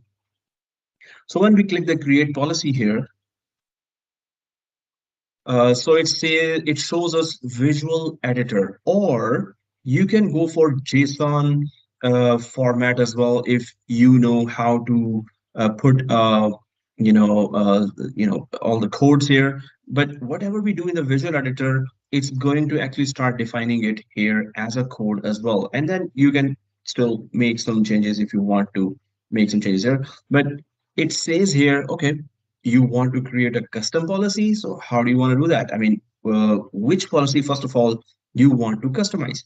So if I go for a policy that, is there some specific policy that you want? So suppose the desktop support guys need to have fewer permissions in creating virtual machine. So if I go for EC2 here, so there's EC2. I'll select that yes, I want to define some custom policies related to EC2, but I don't want to give all out permission to the desktop support guys because they're not administrators. They are level 1 support. Level 3 is the higher support, level 4, level 5, level 6, 7, right? The more you are knowledgeable and experienced in any technology, so the level increases. Okay, so here it goes pretty straightforward after that. What kind of policies related to EC2 you want to add in, what kind of permissions related to EC2 you want to add to this new policy that you're creating now, right? You can say all, but then why are you here? Because then we have EC2 full admin access as well, 56 warnings and all action. So I'm just going to uncheck that. That's not why I am here to give all permission. So I'm going to check that. Oh, what is in the list? Okay, let me check. And oh, there's a lot of things in the list, just the list. So, and just for virtual machines, imagine then there are 100 plus services. This is just one service related to that. What you want to allow a user to do, what you don't want user to be doing, that you can. Now, obviously, these are names and they may not really show what exactly they do. So then you can go for question mark here, and it pops up here, grants permission to describe the attributes of the AWS account. What? It's not still very clear. Describe, okay. So then there is even some more. So if you click learn more there, then it goes ahead, but it's not really what how we were expecting it. I mean, like it goes pretty technical, but in not a very human friendly way. It explains still the details, although we can extract a lot of details even from here, which is good. Now describe account attributes, describe account for your AWS account, describe attributes of your AWS account. Kind of things, looks like straightforward. The following are the supported account attributes, supported platforms, default VPC, max. So this, um, you know, this feature will show if you give this permission to any user, or this you add this permission to uh, excuse me to the policy. What it will show is this: what are the VPC? VPC is virtual private cloud, which is just a private network. So it will just show this much information. uh, it will let user see this much information. That's what I'm saying. And you can go down and in depth and check examples and the example JSON code as well. So it just, then sky's the limit for what you want to do. So suppose I go for, okay, I want that user to do this. Excuse me. So suppose I read all this and went through, spent some hours here, and I went for, okay, I want the user to actually see availability zones as well, because the virtual machine needs to be highly available. So their copies should be created in other availability zones. So the desktop support guys should know, should be able to see that how many availability zones the copies of my virtual machines are available, right? So you can go ahead then keep going down, and that's a pretty long one. I'm just giving examples here. Suppose they should be seeing regions as well. Suppose they should be seeing VPCs as well for the virtual machine. Suppose we have selected four, right? And you've gone through a lot and checked it. Um, so this is one. I'm gonna just collapse it. But now I know, I can see from here that I selected four. Then I go for read just for this service, that what you want to allow within the read, and for EC2 service only. So they should be able to read the password data, because they need to reset the password. Maybe that's what you decided. And then console output. So what is in the console, or when we log into this console, this is a whole console, right?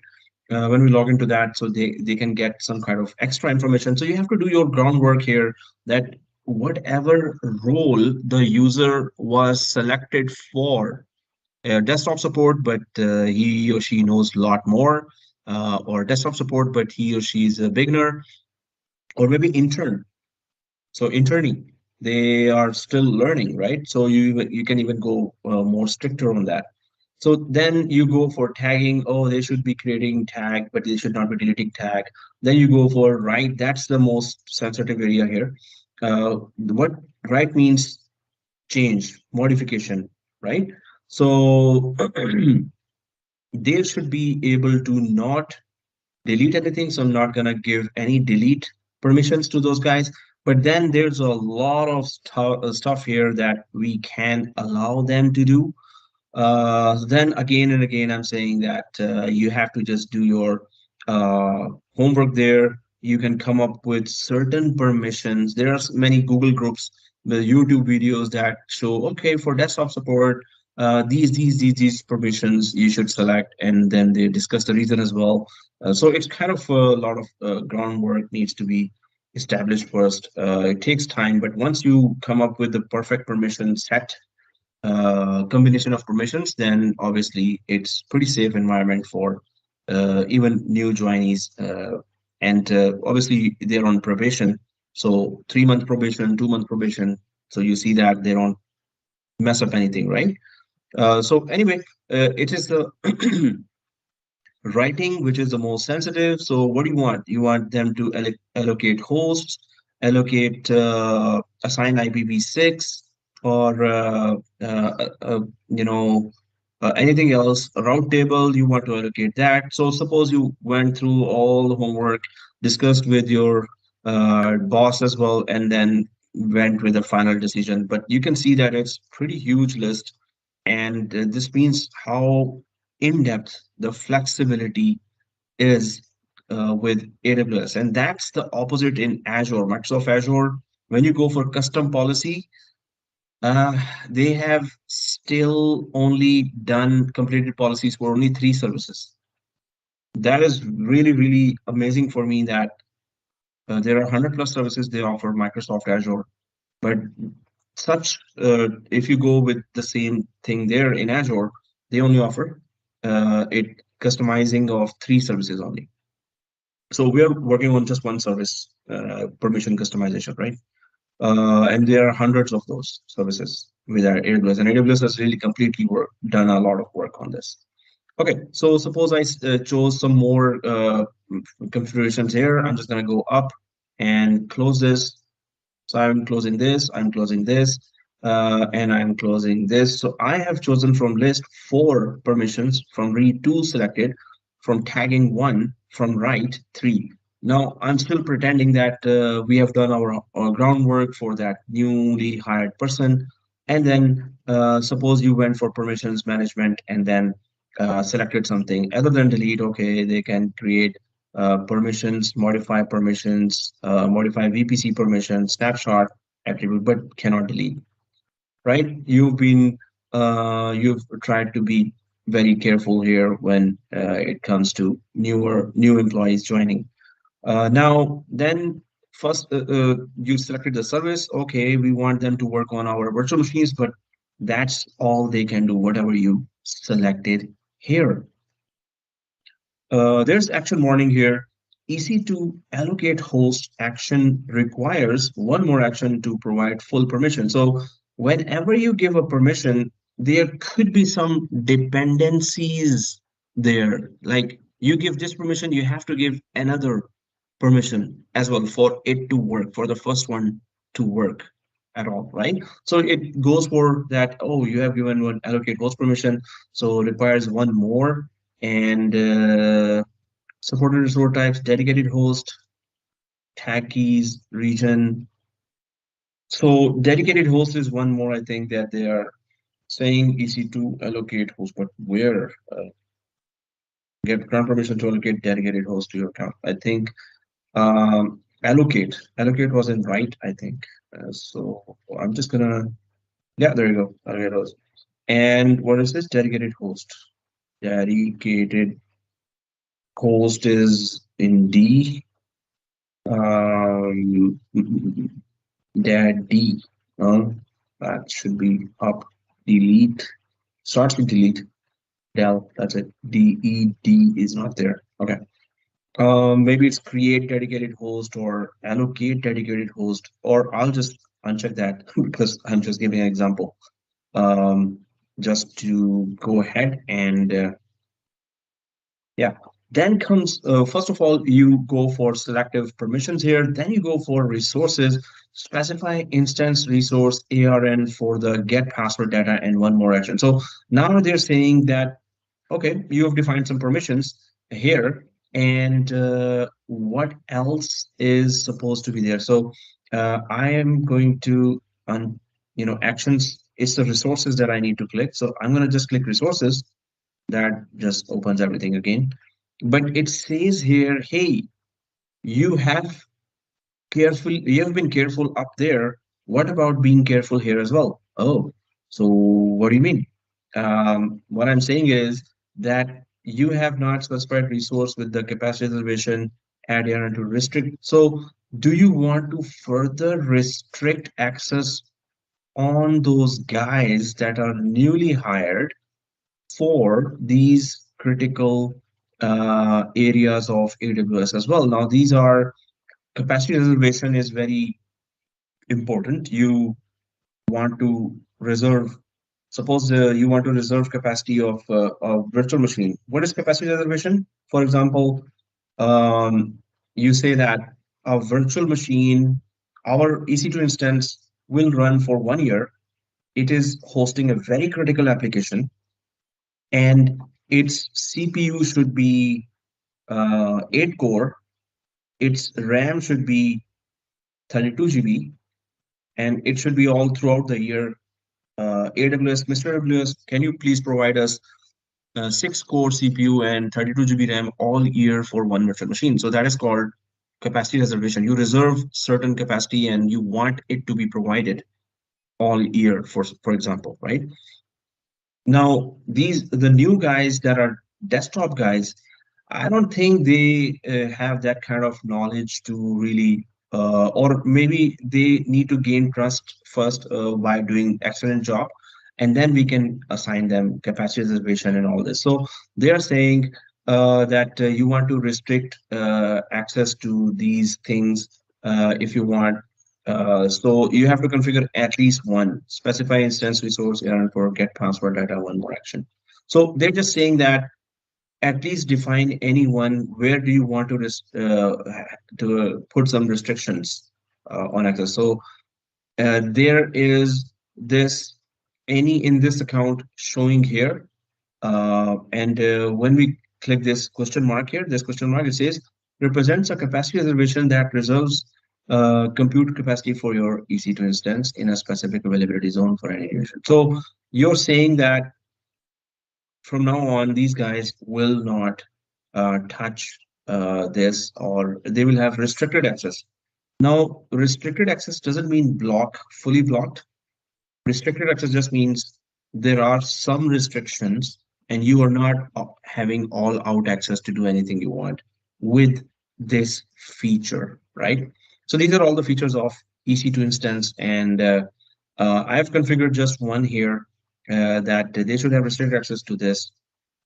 You have not specified resource with type this and add or undo. So I can go ahead with that. Okay, this is where whoever is a member of this policy, to whoever this policy gets attached, they have restricted access to these all services or few services as well.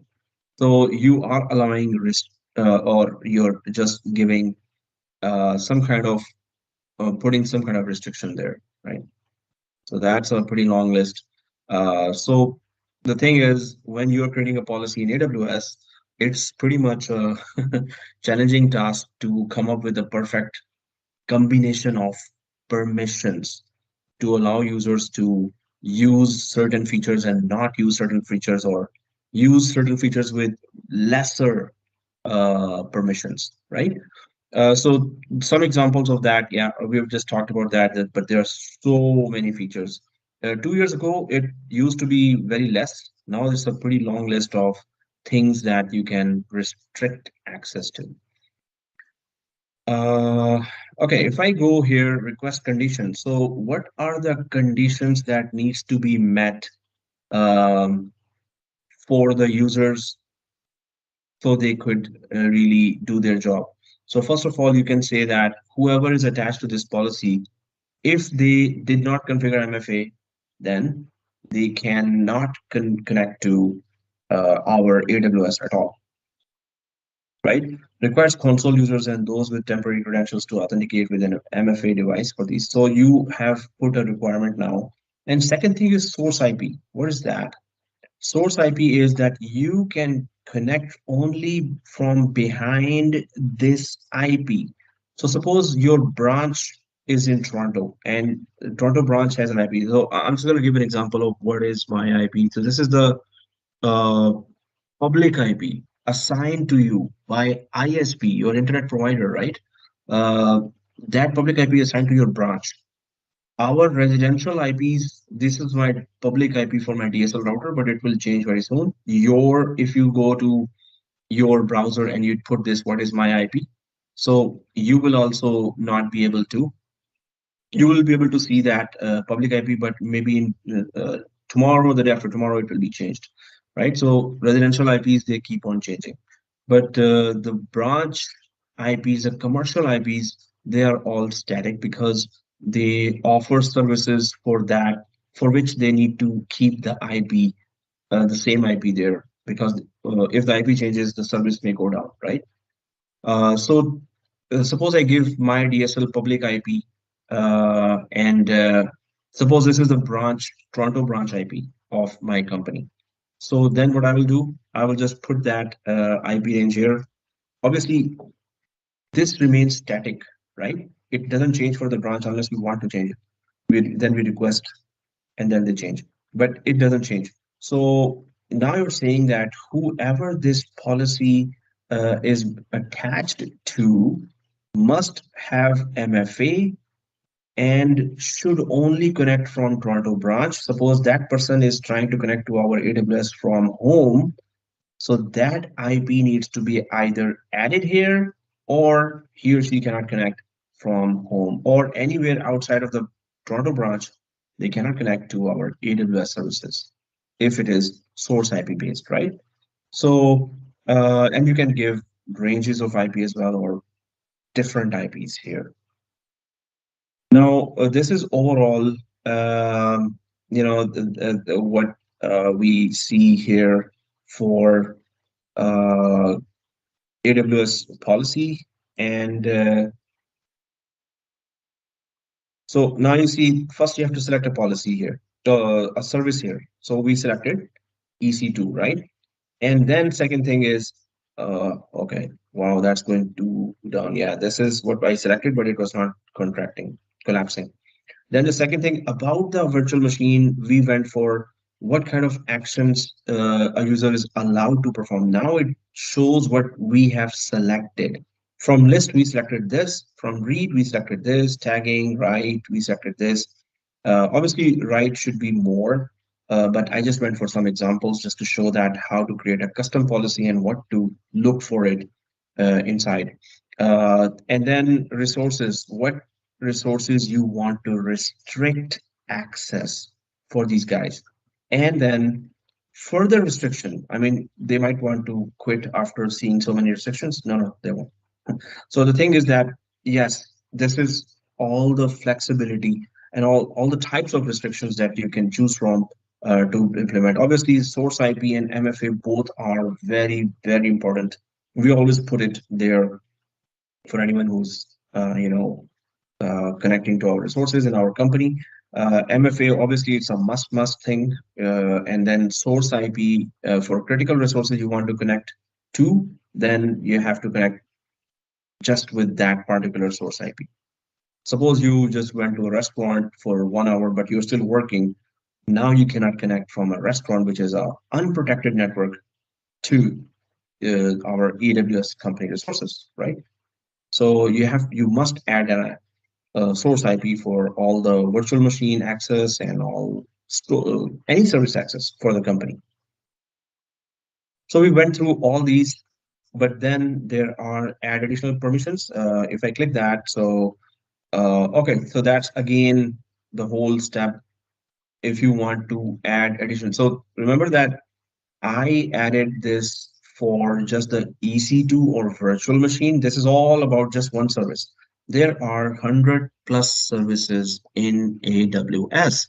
Suppose within the same policy, you want to choose yet another service and then go through its actions and list and describe, and then you go for third service. So it could be one comprehensive custom policy having covering whatever the new employee will be connecting to. So suppose the new employee will be connecting to EC2 instances or virtual machine, he or she will be connecting to storage, he or she will be connected to maybe databases, maybe virtual networks. So whichever service they will be connecting to, you keep on adding those services and then choose what permissions among within those services need to be given to these guys, and then save this policy and map this or attach this policy to the user of a newly hired employee, right? So I'm just giving an example of one EC2 service that suppose they will be connecting. The second one definitely for desktop support would be IAM itself, that if obviously they will be creating users. So then you go ahead with the list. Now you get the idea already that within IAM, what do you want to allow them within?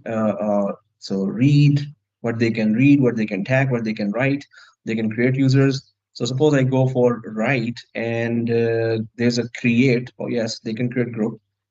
They can create a role is a bit more complicated. So administrators can create that, but it's up to you. They can change password. They can create access key, add user to the group. So it now becomes a bit easier to understand then. But they can delete role and user as well, up to you. But they can create user, and you can go through all this, and you get the idea very good now, right?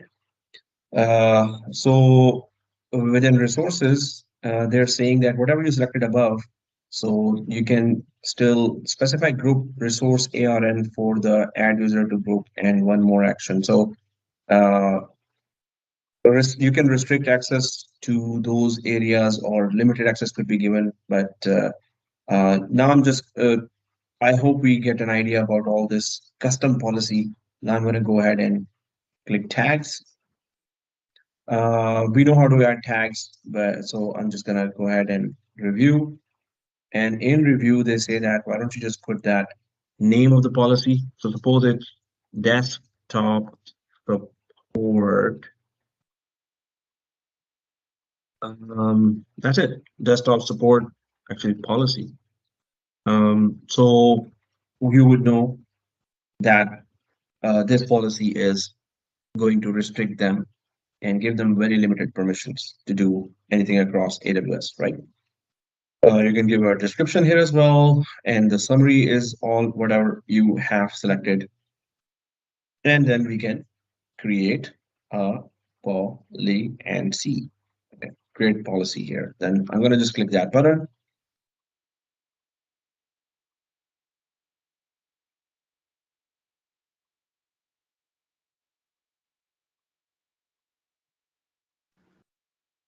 So do we have an option to copy an existing role and then modify just some permissions? Mm, existing role or policy. Existing role and then just modify some. So this is a role. If you have created a role here, normally it should show an option for any existing role. So suppose, and it's supposed to be here and create a role. If that option does not come here, obviously this means it's not supported. But with CLI, yes, that role can be copied as well. Custom trust policy, AWS, so whatever roles are already there. So I have created actually one role, and there were some default roles. Oops, there were some default roles here. So the custom role that I have created, if it shows copy, otherwise I haven't seen that before here, that it allows copy of an existing role. It should, but it's a pretty complicated thing, though. There could be a possibility of a mistake as well. So for permissions, yes, clearly there's a copy, but for role, I have to check. I think in CLI, yes, they should have, but not here. So, unless they have added page size 20 no. Yeah. Huh. And if I go manage,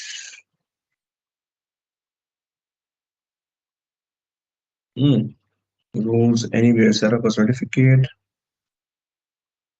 trust anchors, subject activity profiles, create a profile, but no.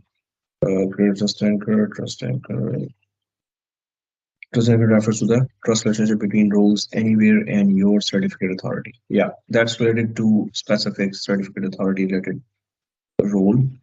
Yeah, so it's not showing, but I think it should have. So can we make use copy existing roles in AWS in CLI? Should have how to make a copy of AWS IAM role. Oh, there you go. So need to make an identical copy of AWS IAM role. Yes, but AWS should be saying that. How do I zoom in? This is third party saying that. So yeah, but obviously third party would tell us more. But if I go here, it would just show. Oh yeah, that's CLI command. All right. Yeah, so it is a yes for CLI, but for GUI, no. As we don't see that. Okay.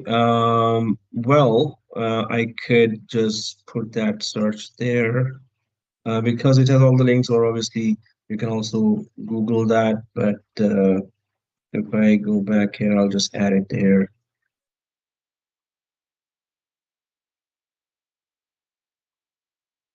IAM role. Can can we make a copy of existing roles? And well, that's a Google search, but obviously we could have done it anywhere. Um, the answer is yes. Okay, let's go ahead, guys, and here policies. So yes, we have created a custom policy, and you can see that it appears like this: desktop support policy. If I click plus sign here, whatever we did is in the JSON code as well. Whatever we have restricted, whatever we allowed, and yep, so JSON code is there. If you are working more on JSON code, you can always copy that or edit that from here and then make changes or remove some lines from there. So it can resolve that way as well. And obviously, we already know that how to assign that policy to someone. You just simply click that and then it will be attached to the user, the desktop support policy, which is pretty restricted right now. But obviously, we have to do a lot of homework on this to be to have a perfect policy that we can make. All right. Sir, when So you yeah.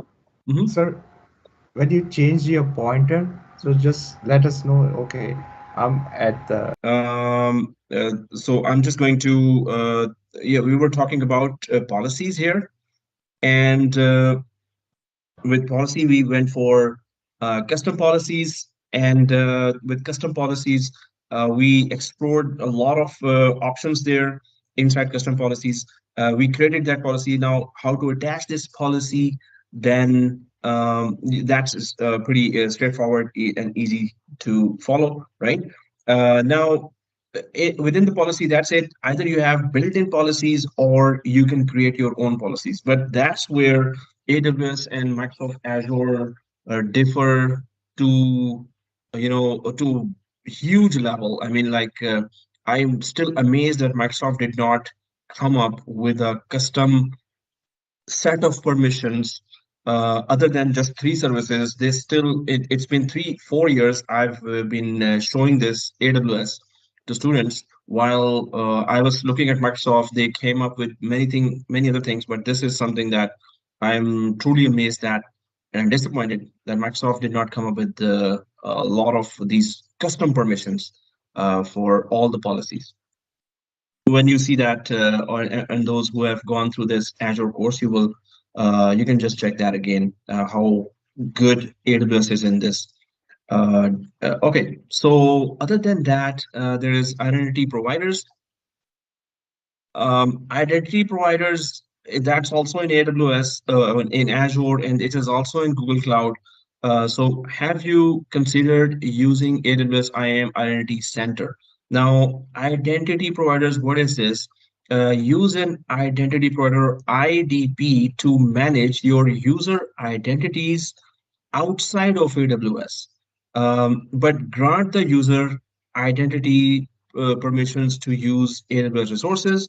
Now, this is so a basic example of that would be that you are having AWS cloud subscription for your company, and you want someone from another company. Now, that could be Facebook, that could be also Salesforce.com.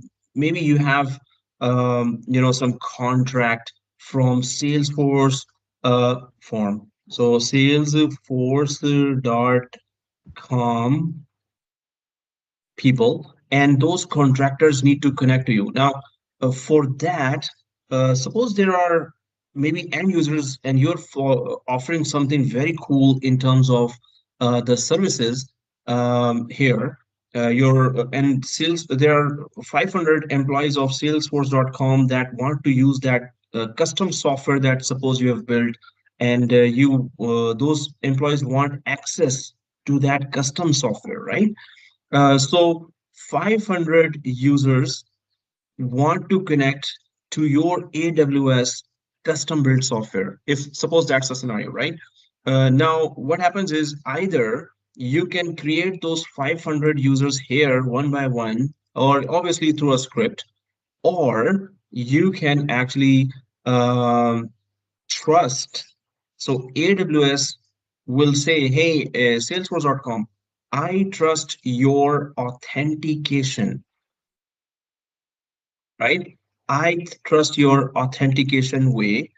And if your 500 users with users and passwords log in and you say, yes, this is our user, your authentication system confirms that. So I will trust that, and I will not ask these 500 users to again put their username password here and then use my service. I will just let them, trusting your authentication method, I will just let them connect to my service without again putting their username password, right? So that is called then it or that is one of the processes that happen in AWS identities. That is also the same for Azure identities as well, or identity providers, that hey, if we want lots of users to from another company to connect, instead of creating their own user accounts again, they're already created here, why should we create here again, right? So and then they have to log in here and there. So in order to avoid all this logging again and again, you have to create a collaboration between another company or another employee, and that could be Toronto. Suppose there's a Toronto branch, and those guys there, maybe there are 10,000 employees there. They all want to use your cloud service that you have created there. So obviously, you cannot create again 10,000 users, or it's not going to be productive. Or technically, you can, but it's not going to be very productive. So then you can just simply check their process of authentication. You can make a collaboration between AWS and whatever system. Suppose it's Microsoft here, Microsoft authentication that you have put here. So obviously, AWS knows about what Microsoft protocols are used for authentication. Kerberos is basically it's Kerberos in the background, which is widely used by many companies, which is just a ticketing-based system for authentication, and it's pretty secure. It is considered very secure to know if user and name and password is exactly ours or is it someone impersonating. So AWS would just simply trust that, but it's a bit of configuration you need to do on the AWS side and a bit of configuration you need to do on Microsoft side for them to understand each other, to receive and exchange information about the users that have been authenticated here, and then finally they can connect to some resources outside of their company without giving the password twice, once here, once there. No, just once here, you log in, that's it. This is also called SSO, single sign on, right?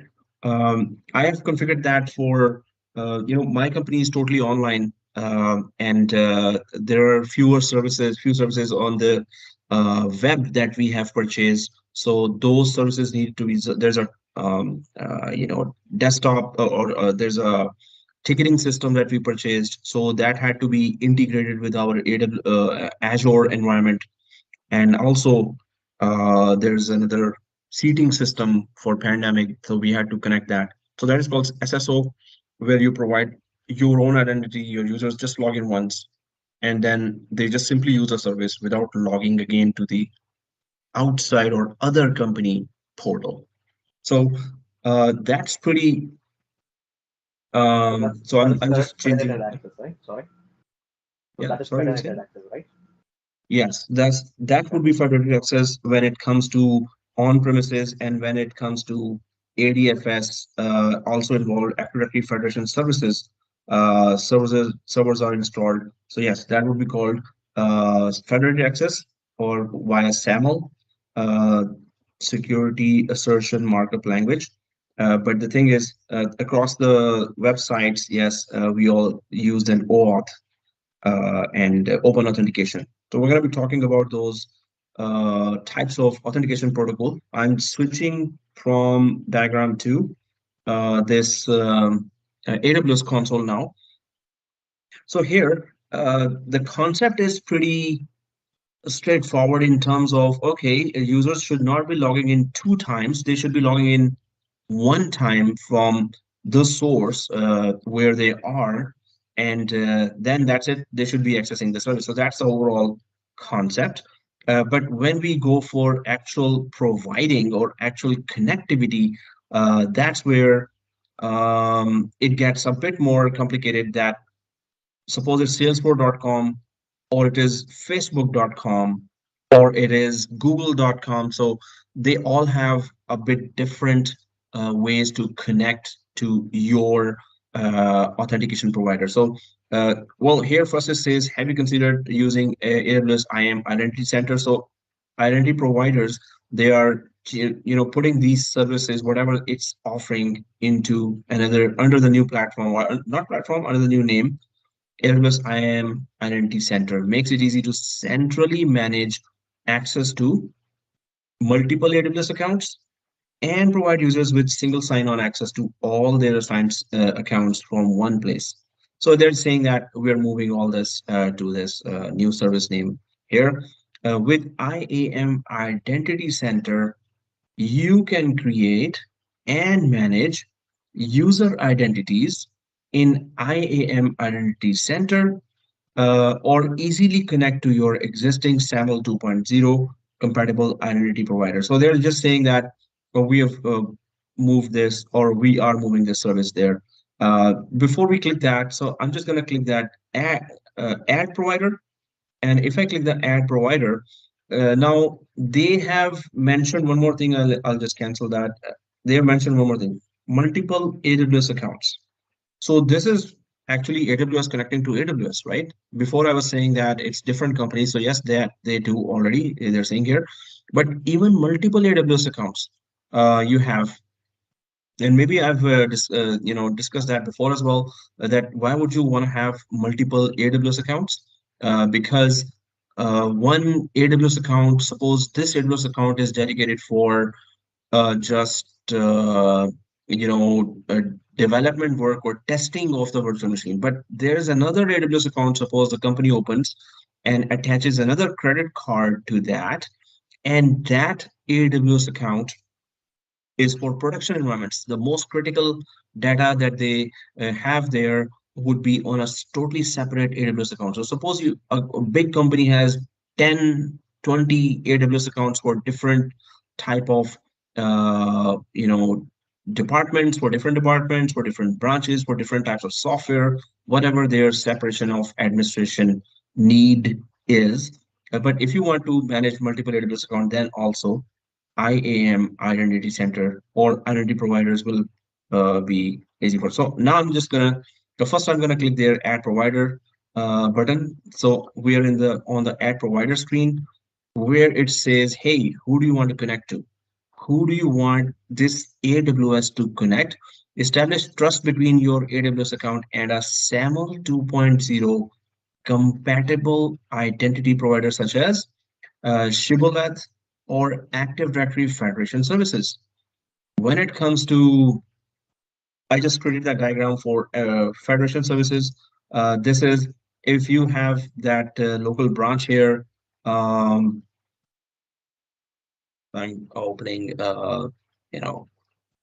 MS Paint, and I'm creating another one.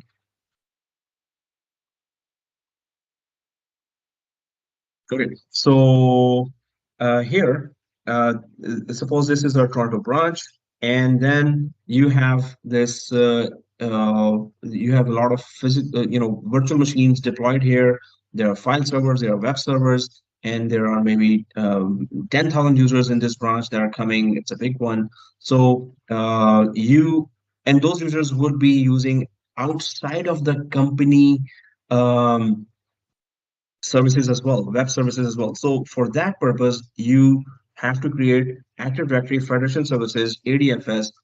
This is the domain controller. That's a security guard here, or the username passwords are authenticated first here in the local branch, local server.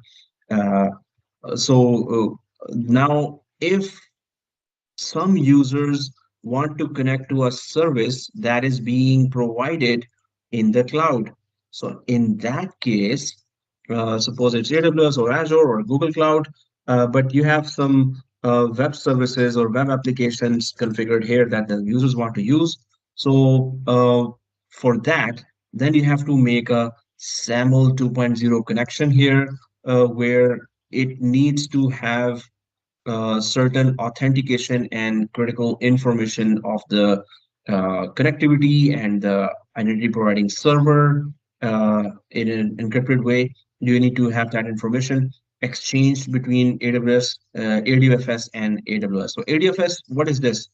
Active Directory Federation Services. What is the purpose of this server?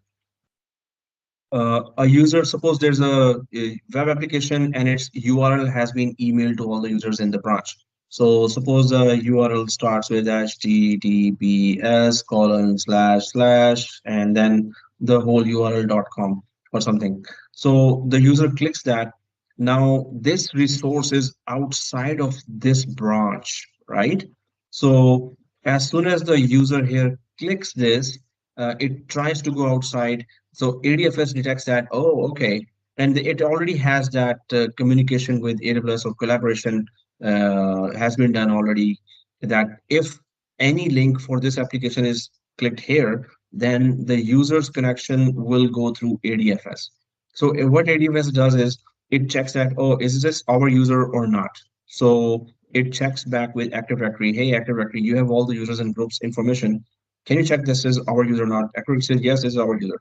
So the information goes back. ADFS then creates a token for this user, puts information of this user, puts information of the network of this user, and then send that token to with encrypted information about the user here that hey, our this user wants to connect to your this application, and since we have this SAML based collaboration already, so can you allow this user to connect?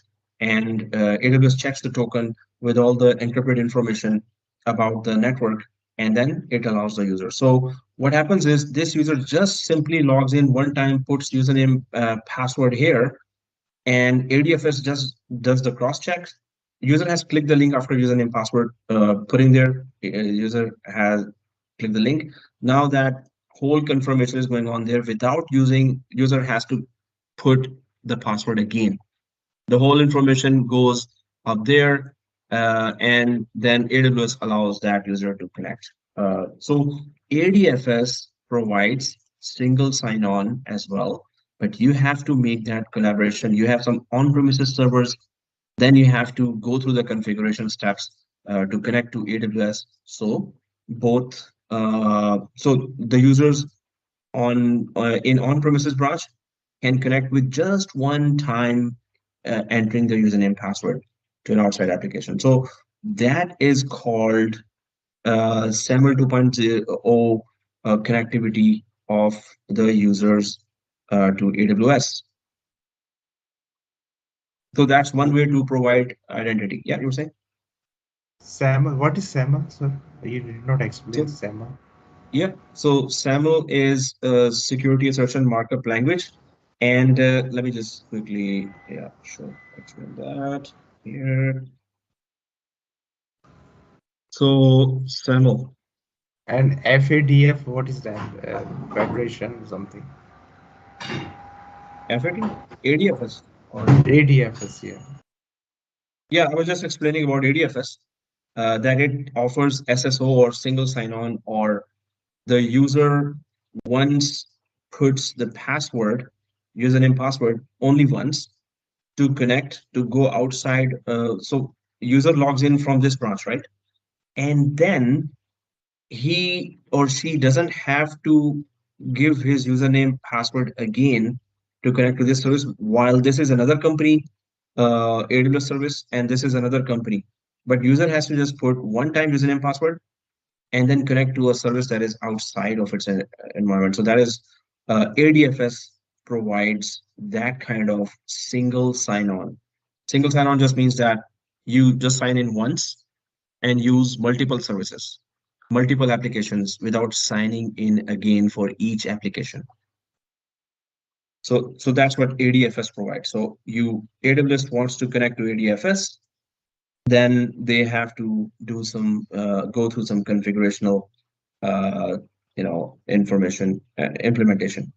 What about SAML? So SAML is Security Assertion Markup Language, is an open standard for exchanging authentication and authorization data between parties, in particular between an identity provider and a service provider. Okay, so it says here if you want to exchange, so if I go back to the diagram here, AWS wants to exchange or offer or give its security information to this branch. So this branch is, suppose there are 10,000 users who wants to connect to its services. So basically what's happening is this branch is providing its security or exchanging security information with AWS, and AWS is providing its own security information. Why? Because they want to connect with each other. So for that, AWS will authorize connections from here by providing its own username password that, hey, you want to connect to us? This is a username password. They say, you want to connect to us? This is a username password. Or this is IDP. This is identity provider. And this is a service provider, SRV. Now, what happens? Identity providers have users who want to use a service here. So they still need to exchange some kind of security information to trust each other, right? So all the 10,000 users need to use a service that is available here. So identity provider needs to provide some kind of security information to these guys so they could trust, yeah, the 10,000 users are coming, they're coming from exactly this branch. They are not hackers coming from somewhere else pretending to be these guys, but they're not actually these guys. They are here to steal our network information and then take down our network or just steal our data, right? So AWS has to know some kind of security information from here so it could trust these guys and detect or identify these guys that, oh, these guys are coming from this branch. Okay, it's not some impersonators or hackers, right? And then it provides service because it's a service provider. It has some service that users need to use, right? So if I go back here, I'm going back to the page here. Security Assertion Markup Language is an open standard for exchanging authentication and authorization data between parties, in particular between an identity provider. In our case, it is the Toronto branch, right? And a service provider. In our case, we're pretending it is AWS that is providing some services. So SAML is an XML-based markup language for security assertion. So the thing is, there's a security document that you exchange, and that document is added uh, by this branch about AWS, and this branch also provides a security document that is added here. So they both know each other's security configurations, and with mutual understanding, they can exchange data between each other. So SAML is the way for two companies to exchange their security information so they can connect to each other. So that's what SAML does, right? Uh, but okay, so I'll just put to that.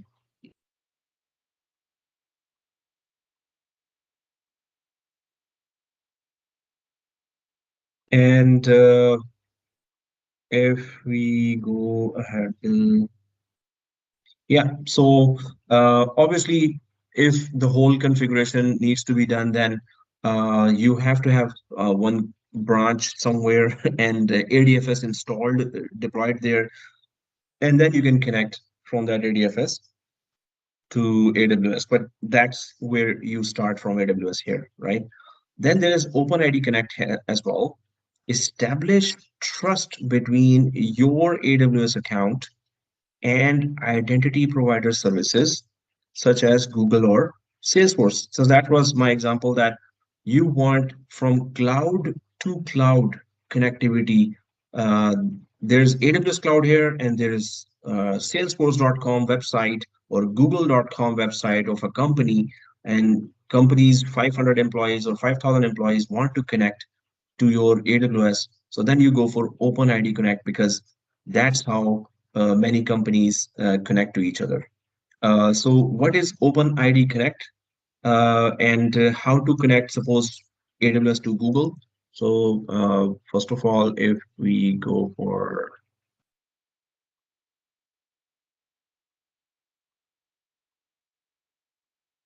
I'll just put some more info here, SAML, but OpenID. So if you want to connect with, so if I go for Salesforce.login, right? Salesforce, it's a pretty famous website that is American-based cloud-based software company headquartered in blah blah blah. It provides customer relationship management software and applications. So it's customer relationship management. So it provides businesses to big companies, big organizations, right? Uh, and People purchase that software, companies purchase that software, salesforce.com software, to run their companies and deal with their customers, right? Now if you want, if you've purchased a subscription in AWS and you want some of the services of salesforce.com to be added here, so or basically you're connecting the two sites together, so whatever users are here can connect to AWS and then use its services. So if you want to do that, then first of all, OpenID Connect is the authentication protocol that majority of the sites over the internet use, right? So OpenID Connect. And learn about OpenID Connect. So I'll just grab for, so what is OpenID Connect used for? OpenID Connect is a simple identity protocol and open standard that is built using the OAuth 2.0 protocol. It enables, so what does it do here actually? It enables client applications to rely on authentication that is performed by an OpenID Connect provider OP to verify the identity of a user. So an application to which thousands of users are connecting.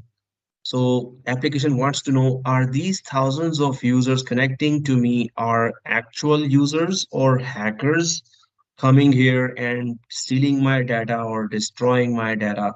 So the application needs to know who is connecting to it with what kind of authentication, right? But then it says that it is based on OAuth 2.0 protocol. It is also, if we go for more detail there, OpenID versus OAuth, simply put, OpenID is used for authentication while OAuth is used for authorization. Oh, so there's a difference. Authentication, hey, are you my user or not? Are you this company's user or not? Authorization is, okay, you are the user of this company, but I don't want you to use my color printer. I can let you use my black and white printer, but you're not authorized to use color printer, right? So OpenID is authentication while OAuth is authorization. OpenID was created for federated authenticated, meaning that it lets third-party application authenticate users for you using account. So yeah, it gets a little more complicated, but the thing is, obviously the websites use these protocols and cloud service providers use these protocols to connect with each other. So that's why we need to know that, because we're going to face that in the production environment, that which protocol does what and why do we even use it. So there are many questions here. OpenID lacks user authorization data such as permissions and focuses primarily on identity assertion, which is just get more information about the user. SAML is an identity data exchange and is very feature rich. So they're just giving some more differences between that.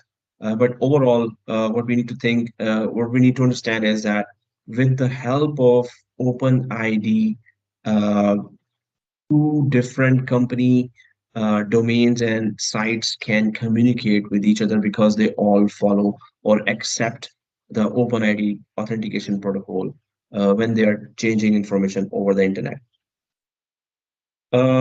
So that is OpenID.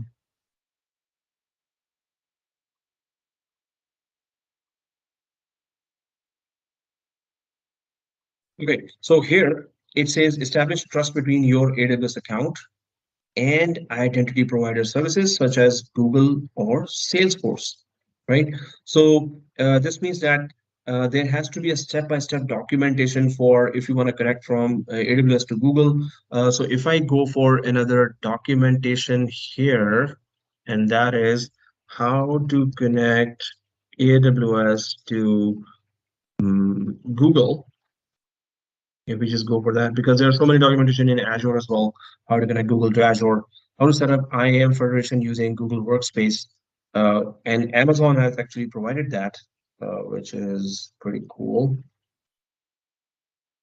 How to set up an IAM federation. So this is also federated, like from Google, you're connecting Google to AWS. Suppose one company has purchased Google Workspace and they have thousands of employees there and they want to connect to AWS. So AWS provides them a lot of information about this, that how authentication really works. Hydrogen provider authenticates user. So yeah, that's a full map. And then they actually start showing what to do on Google side. You have to purchase that license, obviously, first. And then collect some metadata or data about Google's security there and protocol information, and then provide it to. And that's the same page that we were seeing, that you want to connect, then you can connect this way. So Google has provided some pretty detailed step-by-step documentation. Oh, that's a big one. I'll just put it as a reference that if you think that your company should be connecting to um, another company, AWS should be connected to Google or should be connected to Salesforce, then what kind of process they have to go through in order to trust each other and let users on one side use the services on the other side. So that's a pretty long document that shows step by step how configuration is done. So uh, I'll just put it as a reference there, that how to connect AWS to Google Cloud. We can say Google Workspace. And this document shows, that's pretty long one, but we should get an idea from this that if you want to connect, then step by step you want to go, this is what you can follow. Well, guys, this is 6:51 right now, so we have covered some part of IAM here, and we will be going through all the features, and there are some more labs coming. Wherever the labs are possible, I'll be doing more and more labs, and wherever there is theory and labs are not possible, so we're going to be discussing it with diagrams. Uh, After IAM, we will be actually moving to EC2 instances, then storage, then networking, then databases. So there are many big topics coming your way. We'll be connecting on Tuesday. That was not actually my plan. I was just sticking on Saturday, but yes, I do agree that this is the way that we can cover more. So let's connect on this Tuesday from 7 to 10. So after, coming from office, teaching, so yeah, I'll be not as fresh as I'm now at that time. So let's see how it goes. So we'll connect this Tuesday at 7 p.m. and we're going to continue with the labs. So this video will be available in this chat after, I think, half an hour, right? So, okay, guys, this is it. Have a nice weekend and repeat all the labs. And if there are any questions, let me know. So, Thanks, Samir. all right, thank you. Thank you. I'll stop the recording.